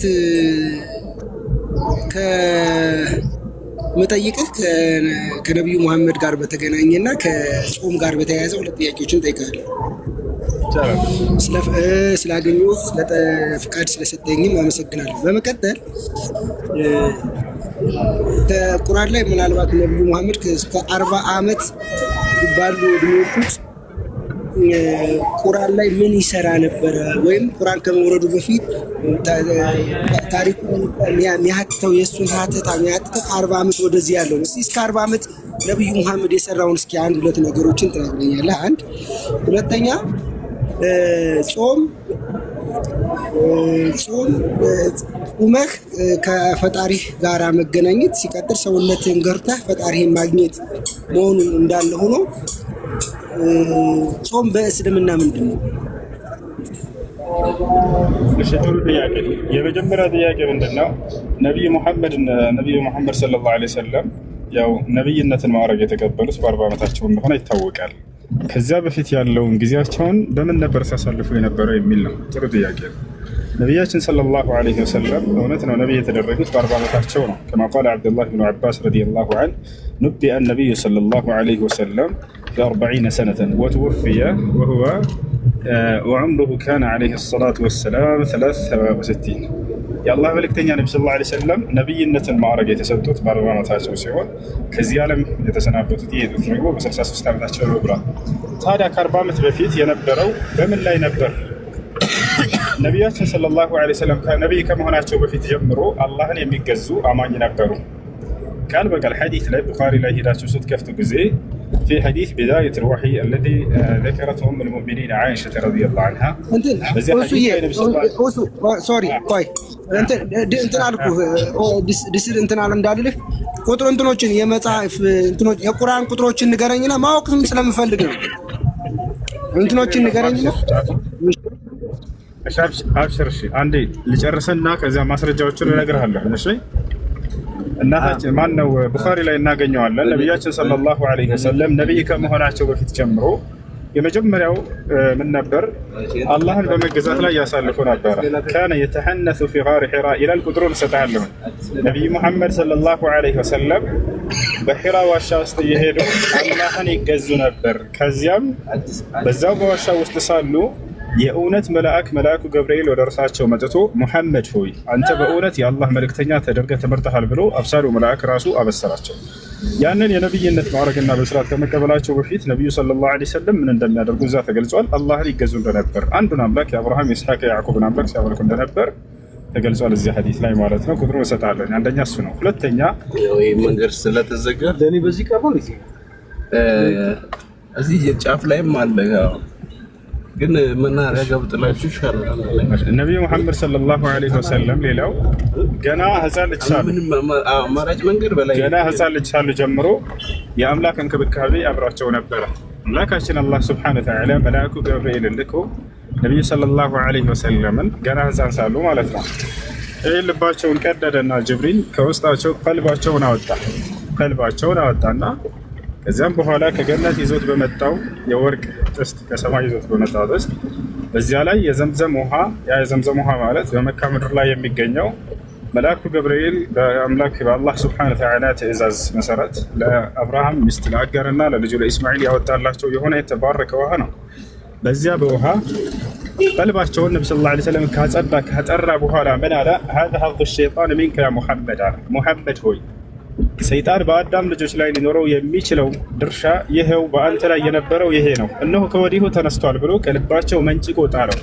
ስለዚህ ማንኛውም የሰይጣን ስራ ኃጢአትንና ክህደትን ማሰራት የሚባለው ነገር ከልጅነታቸው ጀምሮ ተነስቷል ከራሳቸው ላይ። ስለዚህ ነቢዩ ሰለላሁ ዐለይሂ ወሰለም አይደለም ነቢይ ሆነው ከነቢይነት ዘመናቸው በፊት ራሱ ኃጢአትን አያውቁም ነበር፣ አላደረጉትም ነበር። ይህንን ያደረገላቸው ማን ነው? አምላካችን አላህ ሱብሓነሁ ወተዓላ በመልአኩ ጅብሪል ዐለይሂ ሰላም አማካኝነት ነው። ያውና የሰይጣን ድርሻ ይህ ነው በአንተ ላይ የነበረው ብሎ ቃል በቃል ጅብሪል እዚህ ሐዲስ ላይ ይናገራል። አሁን የነዚህን የሁለቱን ምንጮች ልስጥህ አይደለ? አንደኛ ነቢዩ ሙሐመድ ሰለላሁ ዐለይሂ ወሰለም ነቢይ ከመሆናቸው በፊት አንድን አምላክ አላህን ሲገዙ እንደነበር፣ እንዲሁም ደግሞ መልአኩ ጅብሪል ዐለይሂ ሰላም መጥቶ ለእርሳቸው ከሰይጣናዊ ተንኮልና ሴራ እንደጠበቃቸው ማለት ነው። በአላህ ፍቃድ ሰምተኛል። እሱ ሰምቻለሁ። እኔ አሁን የምነግርህ ምንድነው አሁን በነብዩ በጅብሪል አማካኝነት መጥቶ በ40 ዓመታቸው ከዛ በፊት ከ40 ዓመታቸው በፊት በአላህ ይገዙ እንደነበረ በነብዩ ጅብሪል በመላኩ ጅብሪል አማካኝነት መጥቶ ደግሞ ነብይ እንደሆኑ የተመረጡ መሆኑን እየነገርከኝ ነው። ግን ነብይ ሰይጣናዊውን መንፈሳዊውን ነብዩ መሐመድ እንዴት አረጋገጡ? ጅብሪል በአንድ ጊዜ መጥቶ እንዲህ ስላላቸው ማረጋገጫው ምንድን ነው? ይህን ነው እኔ ያው መጽሐፋዊ የሆኑ ነገሮች የምፈልገው። ምንድን ነው ከመንፈስ ቅዱስ ነው ወይንስ ከሰይጣን ነው የሚለው በምን ለየው? እንዴት ጅብሪል መሆኑንስ በምን አረጋገጠ? ምክንያቱም ሰይጣን ራሱንም ይቀይር ነበርና ራሱንም የብርሃን መልአክ እስኪመስል ራሱን ይቀይራልና እና ከመላኪውም ከመንፈስ ቅዱስ ሲሆን ከሰይጣን ይሁን እንዴት አረጋገጣን? ሁለተኛ እንትኖችን ንገረኝ። እንደዚህ ስክሪንሾት እያረኩኝ እንትኖችን መጽሐፎችን አውርጄ ማየትም ስለምፈልግ ከ40 ዓመታቸው በፊት የሰሯቸውን በቤተሰብ ያደጉ በተለያየ ነገር በአላህን ይፈሩ እንደነበር በአላህ ይገዙ እንደነበረ ማረጋገጫዎችን የ40 ዓመታቸውን ታሪክ በደንብ ትነግረኝና ያንን ቁርአናዊ ማስረጃዎችን እፈልጋለሁ ነው።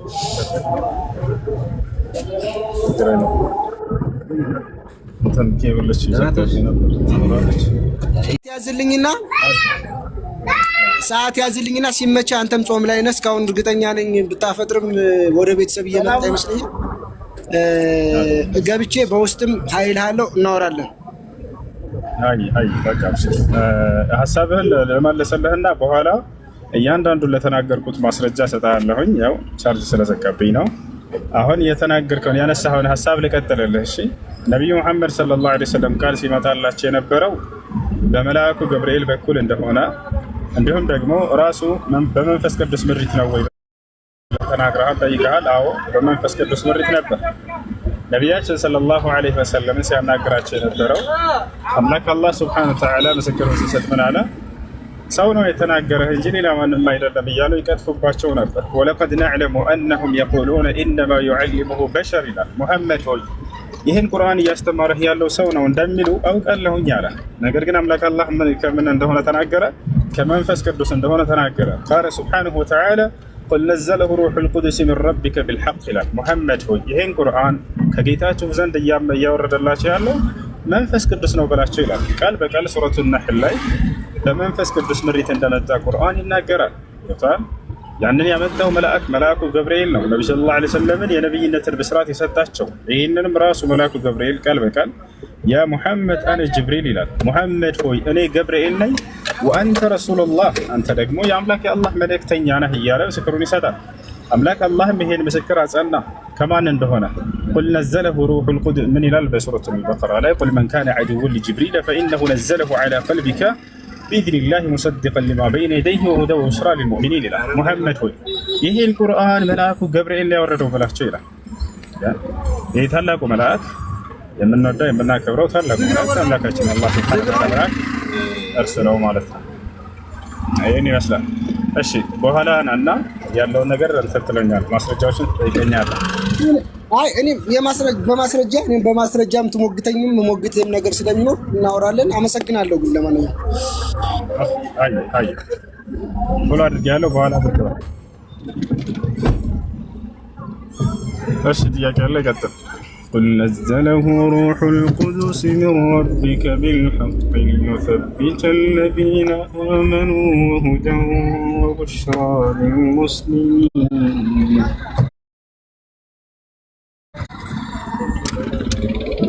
من كان عدوا لله وملائكته ورسله وجبريل وميكال فإن الله عدو للكافرين.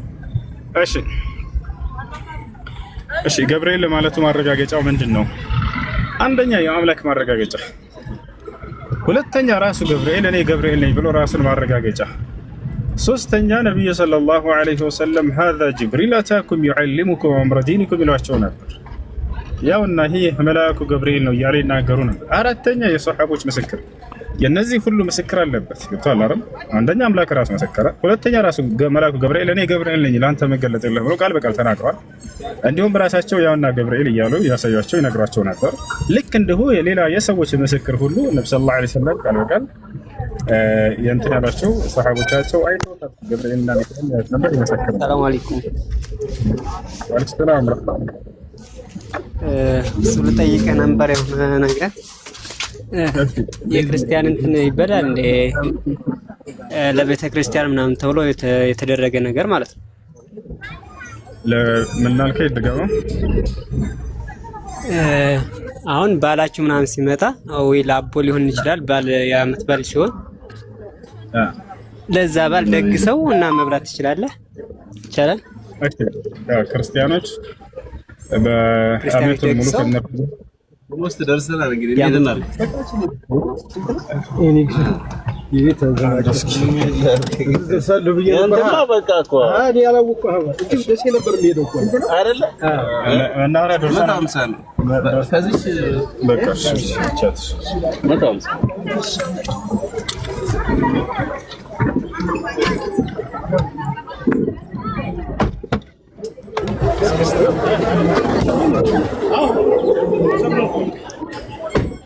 እሱ አደ ቤት ነው ባላ መንገድ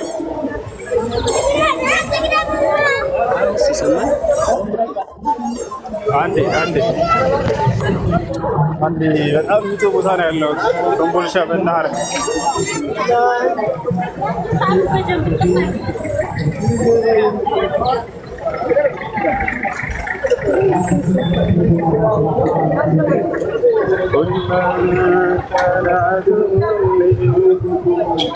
ኧረ በፈጣሪ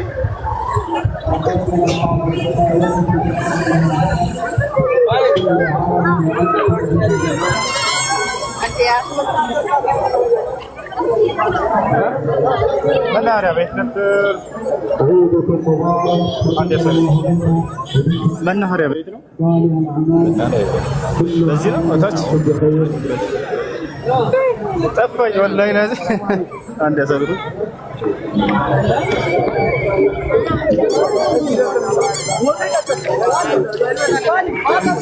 እንደ ህዝቡ ደስ ሲል በኋላ ህዝቡ ይታያቸዋል።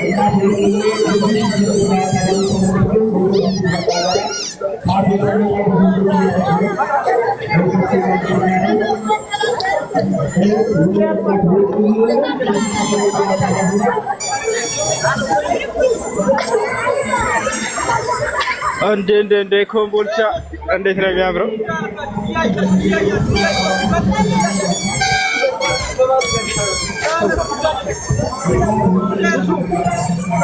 ወአለይኩም ሰላም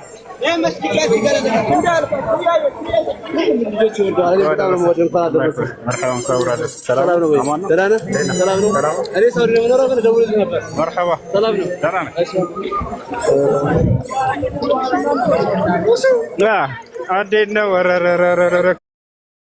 ኮምቦልቻ ደስ ይላል። ወአለይኩም ሰላም። ሰላም ነው።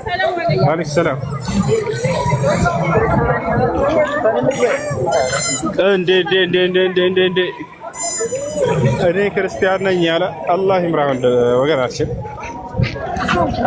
እንዴት ናችሁ? አማን ነው። ወአለይኩም ሰላም። እንዴት ነው? ሰላም ነው። ወአለይኩም ሰላም። እንዴ መናኸሪያ የት ነው? ባለህ እና አይደል?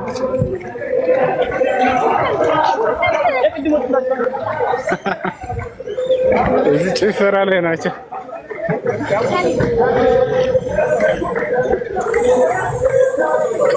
ኮምቦልቻዎች ያላችሁ ኮምቦልቻ ላይ አህባሽ እየጨፈረልህ ነው እዚህ።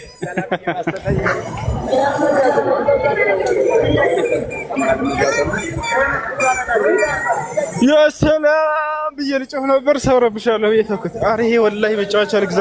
ይሄ ስንት ነው? ያውቃ አንዴ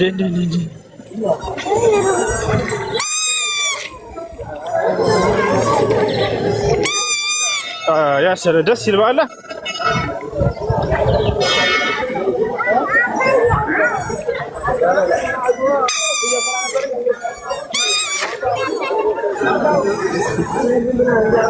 ደጋን ድረስ እየነፋ ነው ያለው።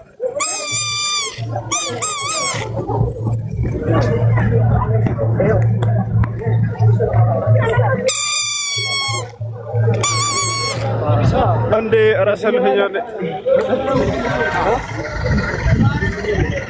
እስኪ ቆይ የደጋና መኪና እዚህ ካለ ልጠይቃችሁ። እዚህ ግን አይኖርም። ወደ ውስጥ ልግባ።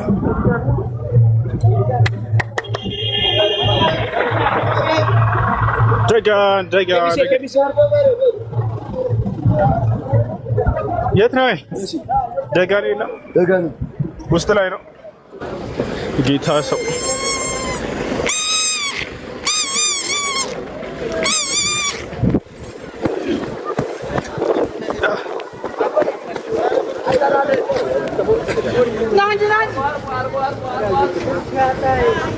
የኮምቦልቻ መናኸሪያ ያያችሁት ልክ ደጋን ሊያክልለት ነው። በኋላ እንዴት ነው ደስ የሚለው። ሰው ሁላ ዙሪያ ያኛል። እቺ መጫወቻ ስለያዝክ ነው። ታምራለች። አምራቸው ነው መሰለኝ።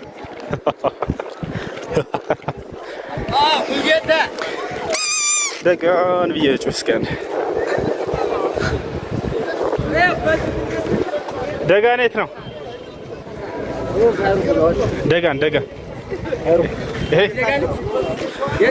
ደጋ 150 እኔ 200 ነው የምከፍለው። 250 አይመችኝም። ጋቢና ግን ቦታ አለ አይደለ? አንድ ሰው አለ። መሀል ላይ ሆነ ዳር ላይ አለ። ችግር የለውም። አይ እንዴ ያ ሰላም ያ ሰላም። አንዴ መኪና ልቀውጠው ደስ ይላል።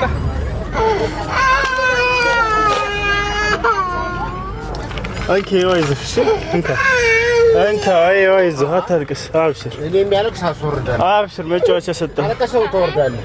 አይ ዝም በል እንካ እንካ ተወርዳለህ። አለዛ እንድንሄድ እኔ ጋር የሚያለቅስ ልጅ ይበራል። ይኸው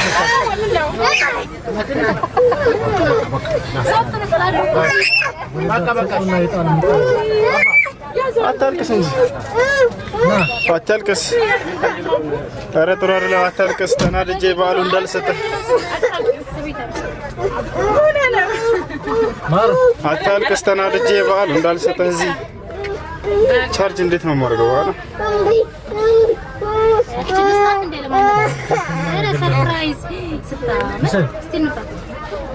አህለን ወሰላም። እንዴት ነው? ሰላም ነው አለን።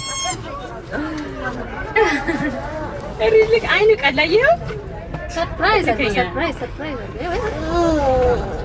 ከአንቺም አነሙ ሰበ አይኑ ነው እንደኩል ተወሰነሽ እንደ ሲመጣ ፓወር ባንክ የለም ወይ? ፓወር ባንክ የለም።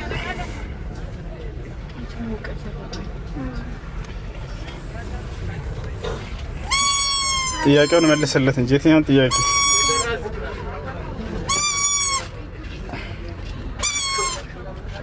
እሺ በዓል እንዴት ነው ልጆች? አሪፍ ነው። በዓል እንዴት ነው? የበዓል ስጠን። የበዓል መልስታቸው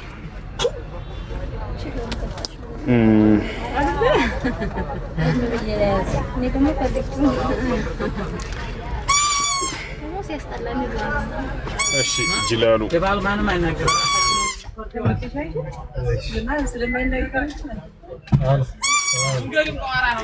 የት እየሄድክ ነው? ደጋር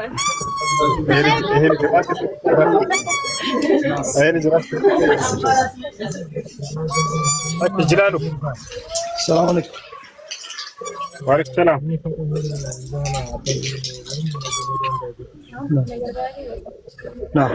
ጅላሉ ሄሎ እየሰማ ነው። ጅላሉ ቀጥል። ናይ መስራን ሙስሊም ነበር ከዚህ በፊት ክርስቲያን ነበር? በጓደኛዬ ስልክ ገብቼ ነው። በጓደኛ ስልክ ገብተህ ነው አንተ ክርስቲያን ነህ አይደለ? እሺ የምለውን ቃል አብረህ እየተከተልክ በል።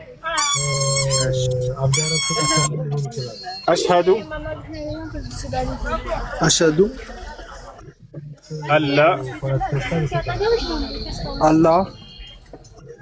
إله إلا الله إلا الله وأشهد أن محمدا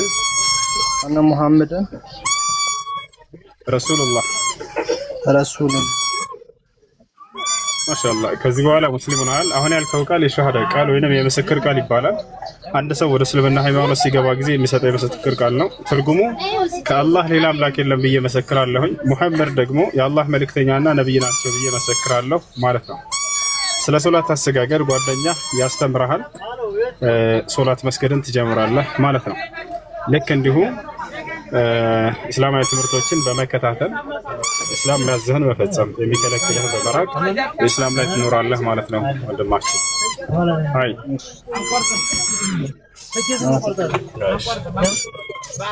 مرحبا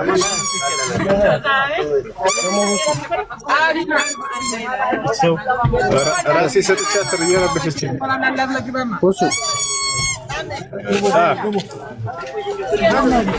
የሆነ ጥያቄ ነበር። እሺ ጥያቄ ምንድን ነው? ከእስልምና ከክርስትና ቀድሞ የመጣው ምን ነበር? እሺ ቀድሞ የመጣው ማን ነው የሚለውን ለማወቅ ቀድመን መጀመሪያ እነዚህ ሃይማኖቶች ከአምላክና ከነብያት ዘንድ የተረጋገጠው የትኛው ነው የሚለውን ማወቅ አለብን። ክርስትና የሚባል ሃይማኖት የለም። መጽሐፍ ቅዱስ ላይ ከኦሪት ዘፍጥረት እስከ ራዕይ ድረስ አንድ ቦታ ክርስትና የሚባል የለም። አምላክም እንዲሁ መጽሐፍ ቅዱስ ላይ ክርስትና ሃይማኖትን ተከተሉ ወይ ክርስትና ሃይማኖት ትክክለኛ ሃይማኖት ነው ብሎ እውቅና የሰጠበት ቦታ የለም። አምላክ ዘንድ ካልታወቀ እንዲሁም ነብያቶች ያልሰበኩት እምነት ከሆነ ያ እምነት ስህተት ነው። ትክክለኛ እምነት ማለት አምላክና ነብያቶች እውቅና የሰጡት ነው። እሱ ደግሞ እስላም ነው። አምላክ አላህ ሱብሓነሁ ወተዓላ በሱራ አል-ዒምራን ቁጥር 19 ላይ ሲናገር ኢነ ዲነ ዒንደላሂ አል-ኢስላም ይላል። ከኔ ከአምላካችሁ ከአላህ ዘንድ ቀጥተኛው ሃይማኖት እስልምና ሃይማኖት ነው ይላል። ራሱ ቃል በቃል ብናለ ወረዲቱ ለኩም አል-ኢስላም ዲና አለ። እኔ እስልምና ሃይማኖት ብቻ አድርግላችሁ ማለት ነው። የትኛው ቦታ ላይ ግን እግዚአብሔር መጽሐፍ ቅዱስ ላይ ክርስትና ሃይማኖት ትክክለኛ ሃይማኖት ነው ተከተሉ ያለበት ቦታ የለም። ስለዚህ አይደለም ቱርናስ የትኛው ነው ቀድሞ ያለው የሚለውን እዚያ ለመድረስ ሲጀመር ክርስትና የሚባል ሃይማኖት መጽሐፍ ቅዱስም ላይ የትም ቦታ ላይ እውቅና አልተሰጠውም ከአምላክም ከነቢያቶችም ዘንድ። ለመወዳደር ራሱ አይደርስም ነው መልሱ። የምናወዳድረው ያሉ ነገራቶችን ነው አይደለ? የጸደቁ ነገራቶችን ነው አይደለ? ሳይጸድቅ ማወዳደር የለም። እንደዚህ ከሆነ ሂንዱይዝምን አመጣና ማን ነው ቀድሞ የመጣው? ቡድሂዝምን አመጣና ማን ነው ቀድሞ የመጣው? አያስኬድም። እንደዚህ አምላክና ነብያት እውቅና የሰጠው ሃይማኖት ከሆነ አቅርበውና የዛኔ እናወዳድረዋለን አይደል? ኢስላም ጋር ስትመጣ ግን አምላክ ራሱ ያወጀው ሃይማኖት ነው፣ ነብያቶች የሰበኩት ነው። ያዕቁብ አለይሂ ሰላም ምን አለ? ወያዕቁብ ያ በኒየ ኢነላህ አስጠፋ ለኩም ዲነ ፈላ ተሙቱነ ኢላ ወአንቱም ሙስሊሙን ይላል። ያና እሺ እንትን ሌላም ነበር ከነቢዩ መሐመድ ሰለላሁ ዐለይሂ ወሰለም በፊት እስምና ነበራ? አዎ ነበር። ከነቢዩ መሐመድ ሰለላሁ ዐለይሂ ወሰለም በፊት እስልምና ነበረ። ኢስላም አምላክ አላህ የደነገገው ሃይማኖት ነው እያልኩኝ ነው። አምላክ አላህ የደነገገው ሃይማኖት ለቀደሙት ነቢያቶች ሁሉ ያዘዘበት ነው። አላህ ራሱ ሲናገር ምን ይላል? شرع لكم من الدين ما وصى به نوحا والذي أوحينا إليك وما وصينا به إبراهيم وموسى وعيسى ይላል። እነሆ ይህን እስልምና ሃይማኖት እኔ ደነገግኩላችሁ ከዚህ በፊት ኖህን፣ አብርሃምን፣ ሙሴን ክርስቶስን አዘዘባቸው የነበረ ነቢያቶች ሁሉ የታዘዙበት ሃይማኖት ነውና ከነብዩ ሰለላሁ ዐለይሂ ወሰለም በፊት ቀድሞ የነበረ ነው ማለት ነው። በዚህ መሰረት ናይ መርሐባ ዳኒ መግባት ትችላለህ። ስምህን ሳይ ወንድ ልጅ ነህ እንደማትቀር ተስፋ አላደርግም፣ እርግጠኛ ነኝ። ኢንሻአላህ ወንድ ልጅ ኮሜንት ላይ ፊት ለፊት ገብቶ ያወራ ፊት ለፊት ልክ እንደ ኢየሱስ ማለት ነው። ላግባ እናወራ ለከላለ يلا تعالوا ادخلوا اتكلم معايا.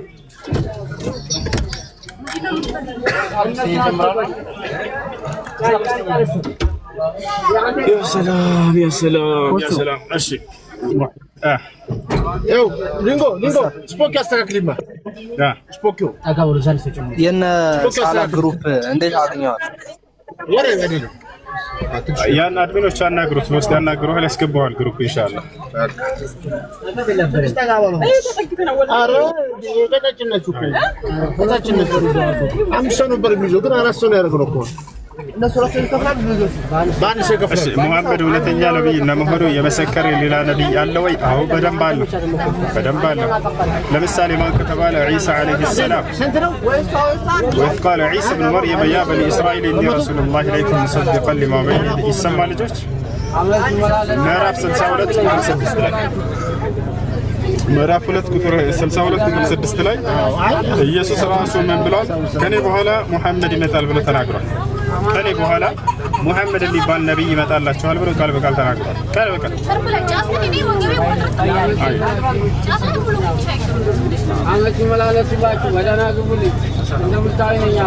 وإذ قال عيسى ابن مريم يا بني إسرائيل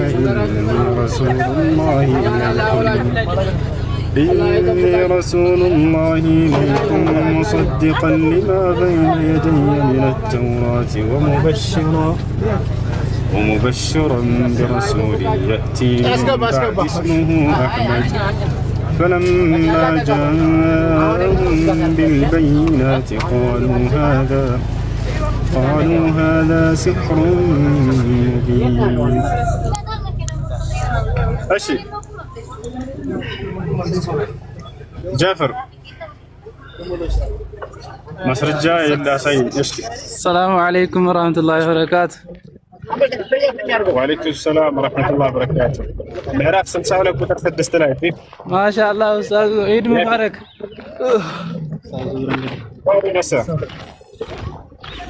عيد مبارك عيد مبارك. تقبل الله طاعتك. مكان أبرو أدرسنا الحمد لله والله. أكشي. ما شاء الله ما شاء الله. በጣም ነው ደስ የምትለኝ ወላሂ። አላህ ረጅም እድሜ ይስጥህ ሱዬ። ስንት ዓመት መኖር ምድር ላይ መኖር በቃ የሚያምረው በቃ እስከሚያምረው ድረስ ምድር ላይ መኖር እስከሚያምር ድረስ በቃ አመሰግናለሁ። ሽክራን። አዎ ወላሂ በጣም ሁሉ ጊዜ እንከታተላለን። ኮፒ ሊንክም ላይክም ሼርም ወላሂ ከጎኔ ነው ወላሂ ሁሉ ጊዜ ኢንሻአላህ። ላይክ ሼርም ወላሂ ከጎኔ ነው። ዛሬ ድል ስለሰጠኝ በጣም አመሰግናለሁ። ኢድ ሙባረክ። መልካም ቀን። መልካም ቀን። አይሽ ሰላም አለይኩም። ሰላም ወራህመቱላሂ ወበረካቱ። ኢድ ሙባረክ ሀጂ። ሰላም እንኳን አደረሰ። ሰላም ነው አለ ወላሂ ማን ነው? አልሐምዱሊላህ አለ ወላሂ በኋላ እደውልልሃለሁ። እሺ እሺ ሃይ እሺ ሃይ ሰላም አለይኩም። እሺ ወአለይኩም ሰላም ወራህመቱላህ። ጥያቄ ነበረኝ። እሺ ጥያቄሽ ምንድነው? ማዳም ቤት የምንሰራ ሴቶች ረመዳን ያው እዚህ ነው የጾሙት። ዘካተል ፍጥር ምናልባት እነሱ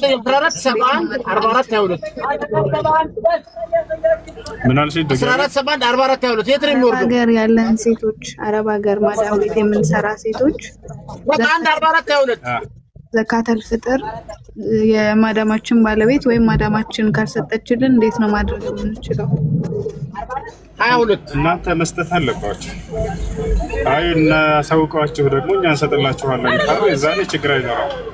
እኔ ማለት ጠይቄ ነበረ፣ ግን ለሴትዮዋ አስጠይቃት ባለቤቴ ይሰጣል አለችኝ። ሰውየው መስጠት አለመስጠቱን እርግጠኛ አይደለሁም። በእርግጥ ሰውየው ኢማም ነው እንደሚሰጥ እርግጠኛ ባልሆንም ይሰጣል ብዬ አስባለሁ። ግን ምናልባት ካልሰጠ እንዴት ነው ማድረግ የምንችለው?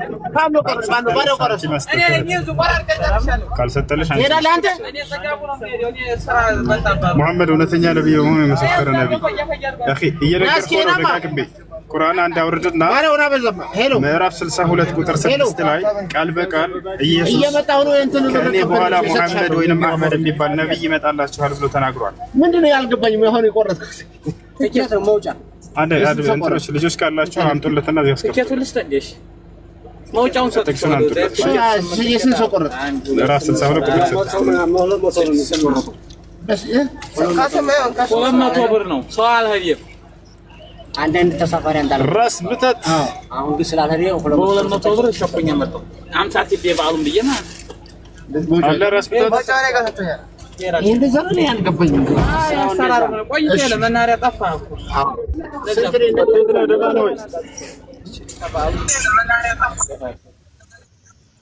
ራስ ብተት ታቆንሰል ነው ታቆለ አንሳቲ አቆን አንተ ዝምብረህ ሄሎ كيف حالك አንተ ቁረጣ አቆለ ዝረብ ብሎ ተታወጣለህ። እሺ ጥያቄ ያለ ሰው መቀጠል ይችላል። ምን አውቃለሁ እኔ ለሞጫው አሁን ጥቅሱ ምን ላይ ነው ንገረኝ እስቲ። ምን መጽሐፍ ነው ጨምራለህ ሰው እንዴ ነው? ምዕራፍ 62 ቁጥር 6 ላይ የድንግል ማርያም ልጅ መሲሁ አንድ መላይ እሺ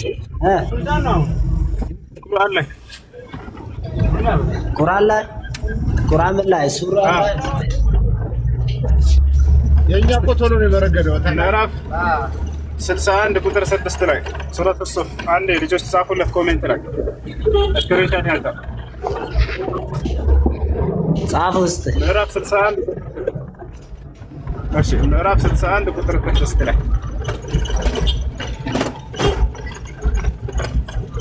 እዚያ ላይ ቃል በቃል መሲሁ ከእኔ በኋላ ስሙ አህመድ ወይም ሙሐመድ የሚባል ነብይ ይመጣል ከቁርአን ላይ ያሳየኝ እያሉ ነው። እሺ እናሳያቸው። ማን አንድ ገብቶ ቁርአን መክፈት የሚችል ከቁርአን ላይ ራስ ያሳያቸዋል። ቆይ አንዴ ተረጋጉ። ኮሜንት ላይ እየጠየቀ ያለ ልጅ ስላየ ያው ከቁርአን ያሳየኝ እያለ ነው። ራስ ምታት ሰላም አለይኩም ወአለይኩም ሰላም ወራህመቱላሂ ወበረካቱ። ዒድ ሙባረክ ኩል ዓም ወንቱም ኸይር ወንድሜ። እንኳን አደረሰ ራስ ምታት። እንኳን አደረሰን። እንዴት ናችሁ? ባላህ አለን አልሐምዱሊላህ። ማን ነው? አለን አልሐምዱሊላህ። በእግር ወቅ አድርጎ የተባለውን አልሰማህም እንዴ? በመኪና እየሄድክ ነው? ከኮምቦልቻ ወደ ደጋር እየሄድኩ ነው። ሩቅ ነውና እንዴት ነው ዒድ? ወላሂ አለ ወላሂ አልሐምዱሊላህ። ማን ነው? አልሐምዱሊላህ። ለክፈትለት ላሳየው 66 መርሐባ። እሺ ጃ እየከፈትክ ነው? እስኪ ጃ ከከፈትክ መርሐባ። ጃ ወንድሜ ዒድ ሙባረክ ብያለሁ።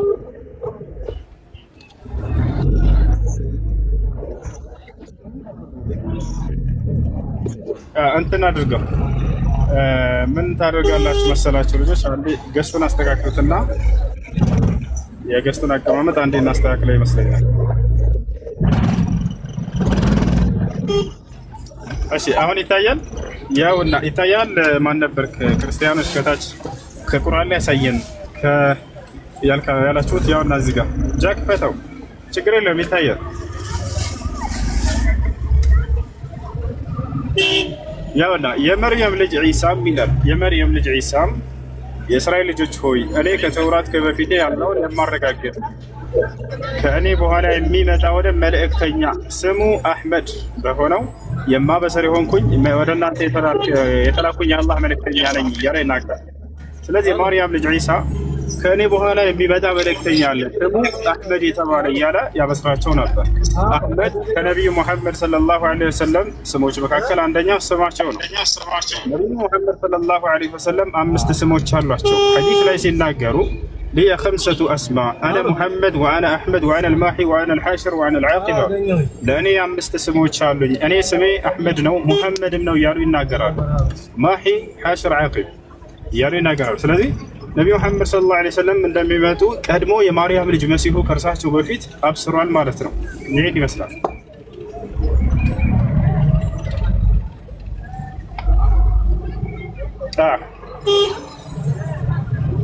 ሌላ ጥያቄ አለ?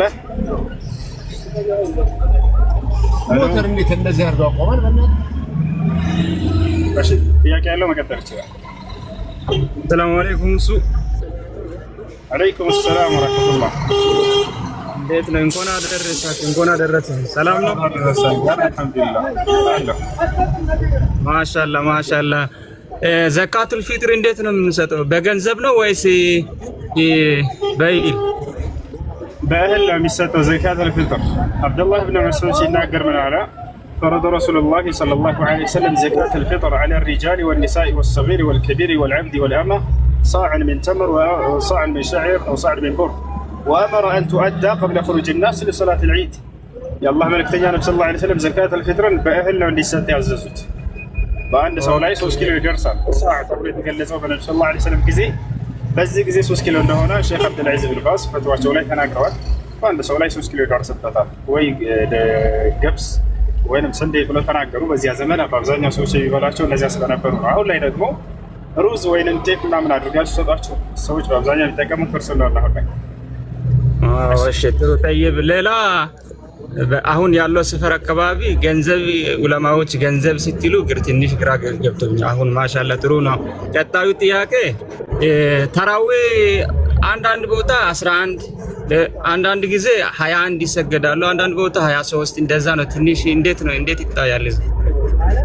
ችግር የለውም የሁላቸውም ትክክል ነው። ለምን ከተባለ አንደኛ ነብዩ ሰለላሁ ዐለይሂ ወሰለም አልገደቡትም። ይሄን ያክል ብቻ ስገዱ ከዚህ በላይ እንዳትሰግዱ አላሉ። ሐዲስ ላይ የሆነ ሰው መጣና ጠየቃቸው ሰይዳ ረሱላህ ሰለላሁ ዐለይሂ ወሰለም عن صلاة الليل فقال صلاة الليل مثنى مثنى የአላህ መልእክተኛ ነብዩ ሰለላሁ ዐለይሂ ወሰለም ስለ ሌሊት ሶላት በተጠየቁ ጊዜ የሌሊት ሶላት 2 ረካ እያደረጋችሁ መስገድ ነው አሉ። አየህ አልገደቡትም። ነገር ግን በአንድ ሐዲስ ላይ ያንን ይዘው ነው ሰዎች ከ11 በላይ መስገድ አይቻልም የሚሉት። እናታችን አይሻ እንዳስተላለፈችው قالت أم المؤمنين عائشة رضي الله عنها ما كان النبي صلى الله عليه وسلم يزيد على 11 ركعة في رمضان وفي غير رمضان እናታችን አይሻ ሆናለች የአላህ መልእክተኛ ነብዩ ሰለላሁ ዐለይሂ ወሰለም በረመዳንም ከረመዳንም ውጭ ከ11 ረካ በላይ ጨምረው ሰግደው አያውቁም ማለች። ሰግደው አያውቁም ማለች እንጂ ከዚህ በላይ እንዳትሰግዱ ብለው ከልክለዋል አላለችም። እንዲሁም ነብዩ ሰለላሁ ዐለይሂ ወሰለም 11 እንጂ እንዳትሰግዱ ብለው የተናገሩበት ቦታ የለም። ስለዚህ ከፍ አድርጋችሁ መስገድም ትችላላችሁ። ነብዩ ሰለላሁ ዐለይሂ ወሰለም ከዚያ በኋላ ማነው በእርሳቸው በኋላ አቡበክር ማነው ዑመር ብን አልኸጣብ እየመራ እያስተዳደረ ባለበት ጊዜ ሱሐቦች 23 ሰግደዋል። ይሄ ተዘግቷል። ስለዚህ ይቻላል። ኦኬ ማሻአላ አመሰግናለሁ። እሱ መልካም ቀን ይሁንልህ። ቴንክ ዩ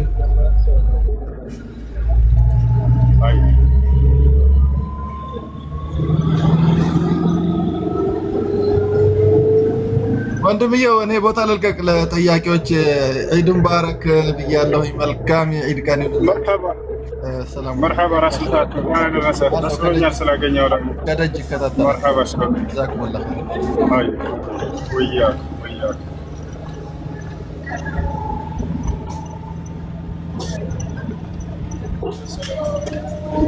እሺ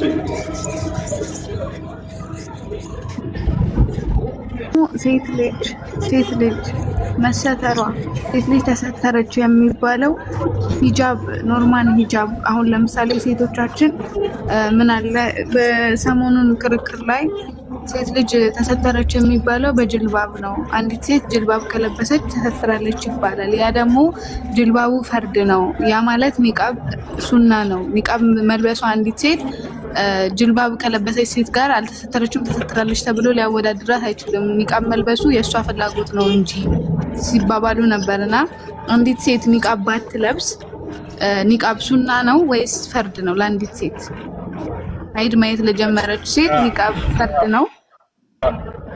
መርሐባሽ ዒሳ ክርስቶስ ነው ወይ ለእናንተ? አዎ ዒሳ ክርስቶስ ነው። በየ አላህ ቃል በቃል ክርስቶስ እያለ ይጠራዋል በቁርአን ላይ በርካታ ቦታ ላይ። ለምሳሌ ሱረቱል ማኢዳ ላይ ወቃለ አልመሲሑ ይላል። ክርስቶስን ማለ እያለ ይናገራል። ክርስቶስ ነው ራሱ። እሺ ይህን የተናገሩ ሰዎች የጅልባብን ትርጓሜ ያልተረዱ ሰዎች ናቸው። ጅልባብ ማለት አብዛኛው ሰው በተለምዶ የሚያውቀው ምንድን ነው? ይህንን ክብ ትውት አድርጋ ፊቷን ሌላው ሰውነቷን የሸፈነች አይነት ልብስ ያችን ነው የሚያስቡት። ማነው እንደሱ ብሎ የፈታላቸው? አላህ ስብሐነ ወተዓላ ራሱ ሲናገር ምን ይላል? ጅልባብ ማለት ምን ማለት እንደሆነ ከዛ ወደ ኒቃብ እንመጣለን። ሱረቱል አሕዛብ መጨረሻው ገጽ አካባቢ ላይ ምን አለ? ያ አዩሃ ነቢይ ቁል ሊአዝዋጅከ ወበናቲከ ወኒሳኢል ሙእሚኒን ዩድኒነ ዐለይሂነ ሚን ጀላቢቢሂነ ዛሊከ አድና አን ዩዕረፍነ ፈላ ዩእዘይን ወካነ አላሁ ገፉረን ረሒማ። አንተ ነቢይ ሆይ ሚስቶችህን ሴት ልጆችህን ምእመናት ሴቶችን በሰውነታቸው ላይ ጅልባባቸውን ይለቁ ዘንድ እዘዛቸው አለ። በሰውነታቸው ላይ ይላል። ሰውነት ጭንቅላት ከሰውነት ነው አይደለም እህት? ስለዚህ ፊትንም ያጠቃልላል ማለት ነው ጅልባብ ማለት ግንዛቤው። ስለዚህ ሙሉ ሰውነትን የሚሸፍን የልብስ አይነት ነው ማለት ነው። እሺ አይ እነዚህ ሰዎች ጭንቅላት ከሰውነት አይደለም ካሉ የዛኔ ቆርጣችሁ ታለ ጭንቅላታችሁ።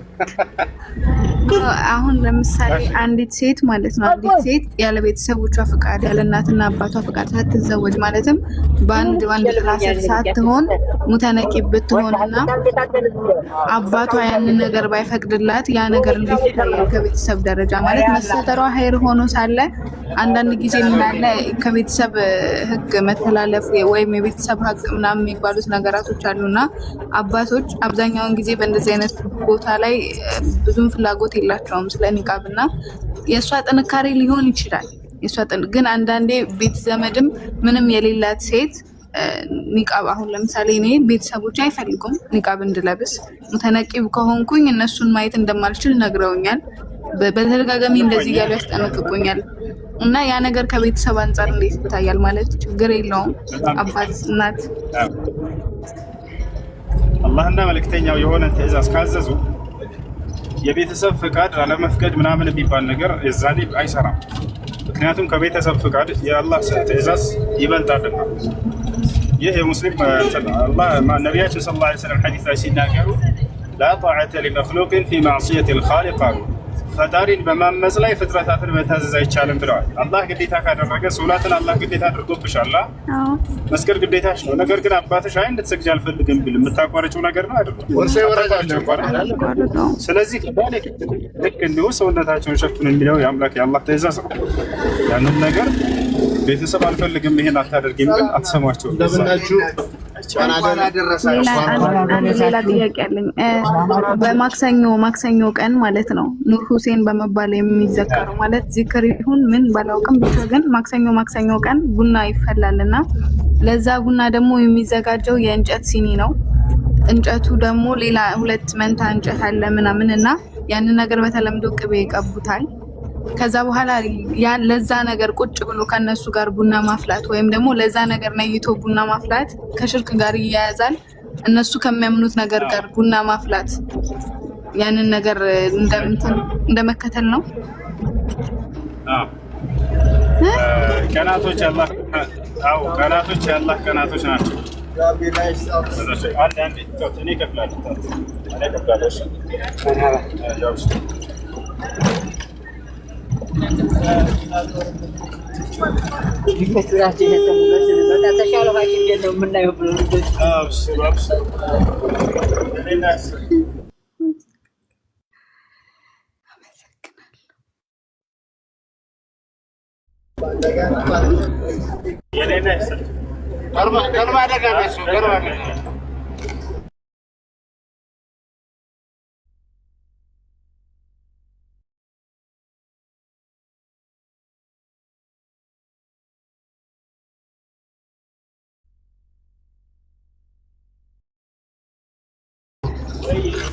ያው ነው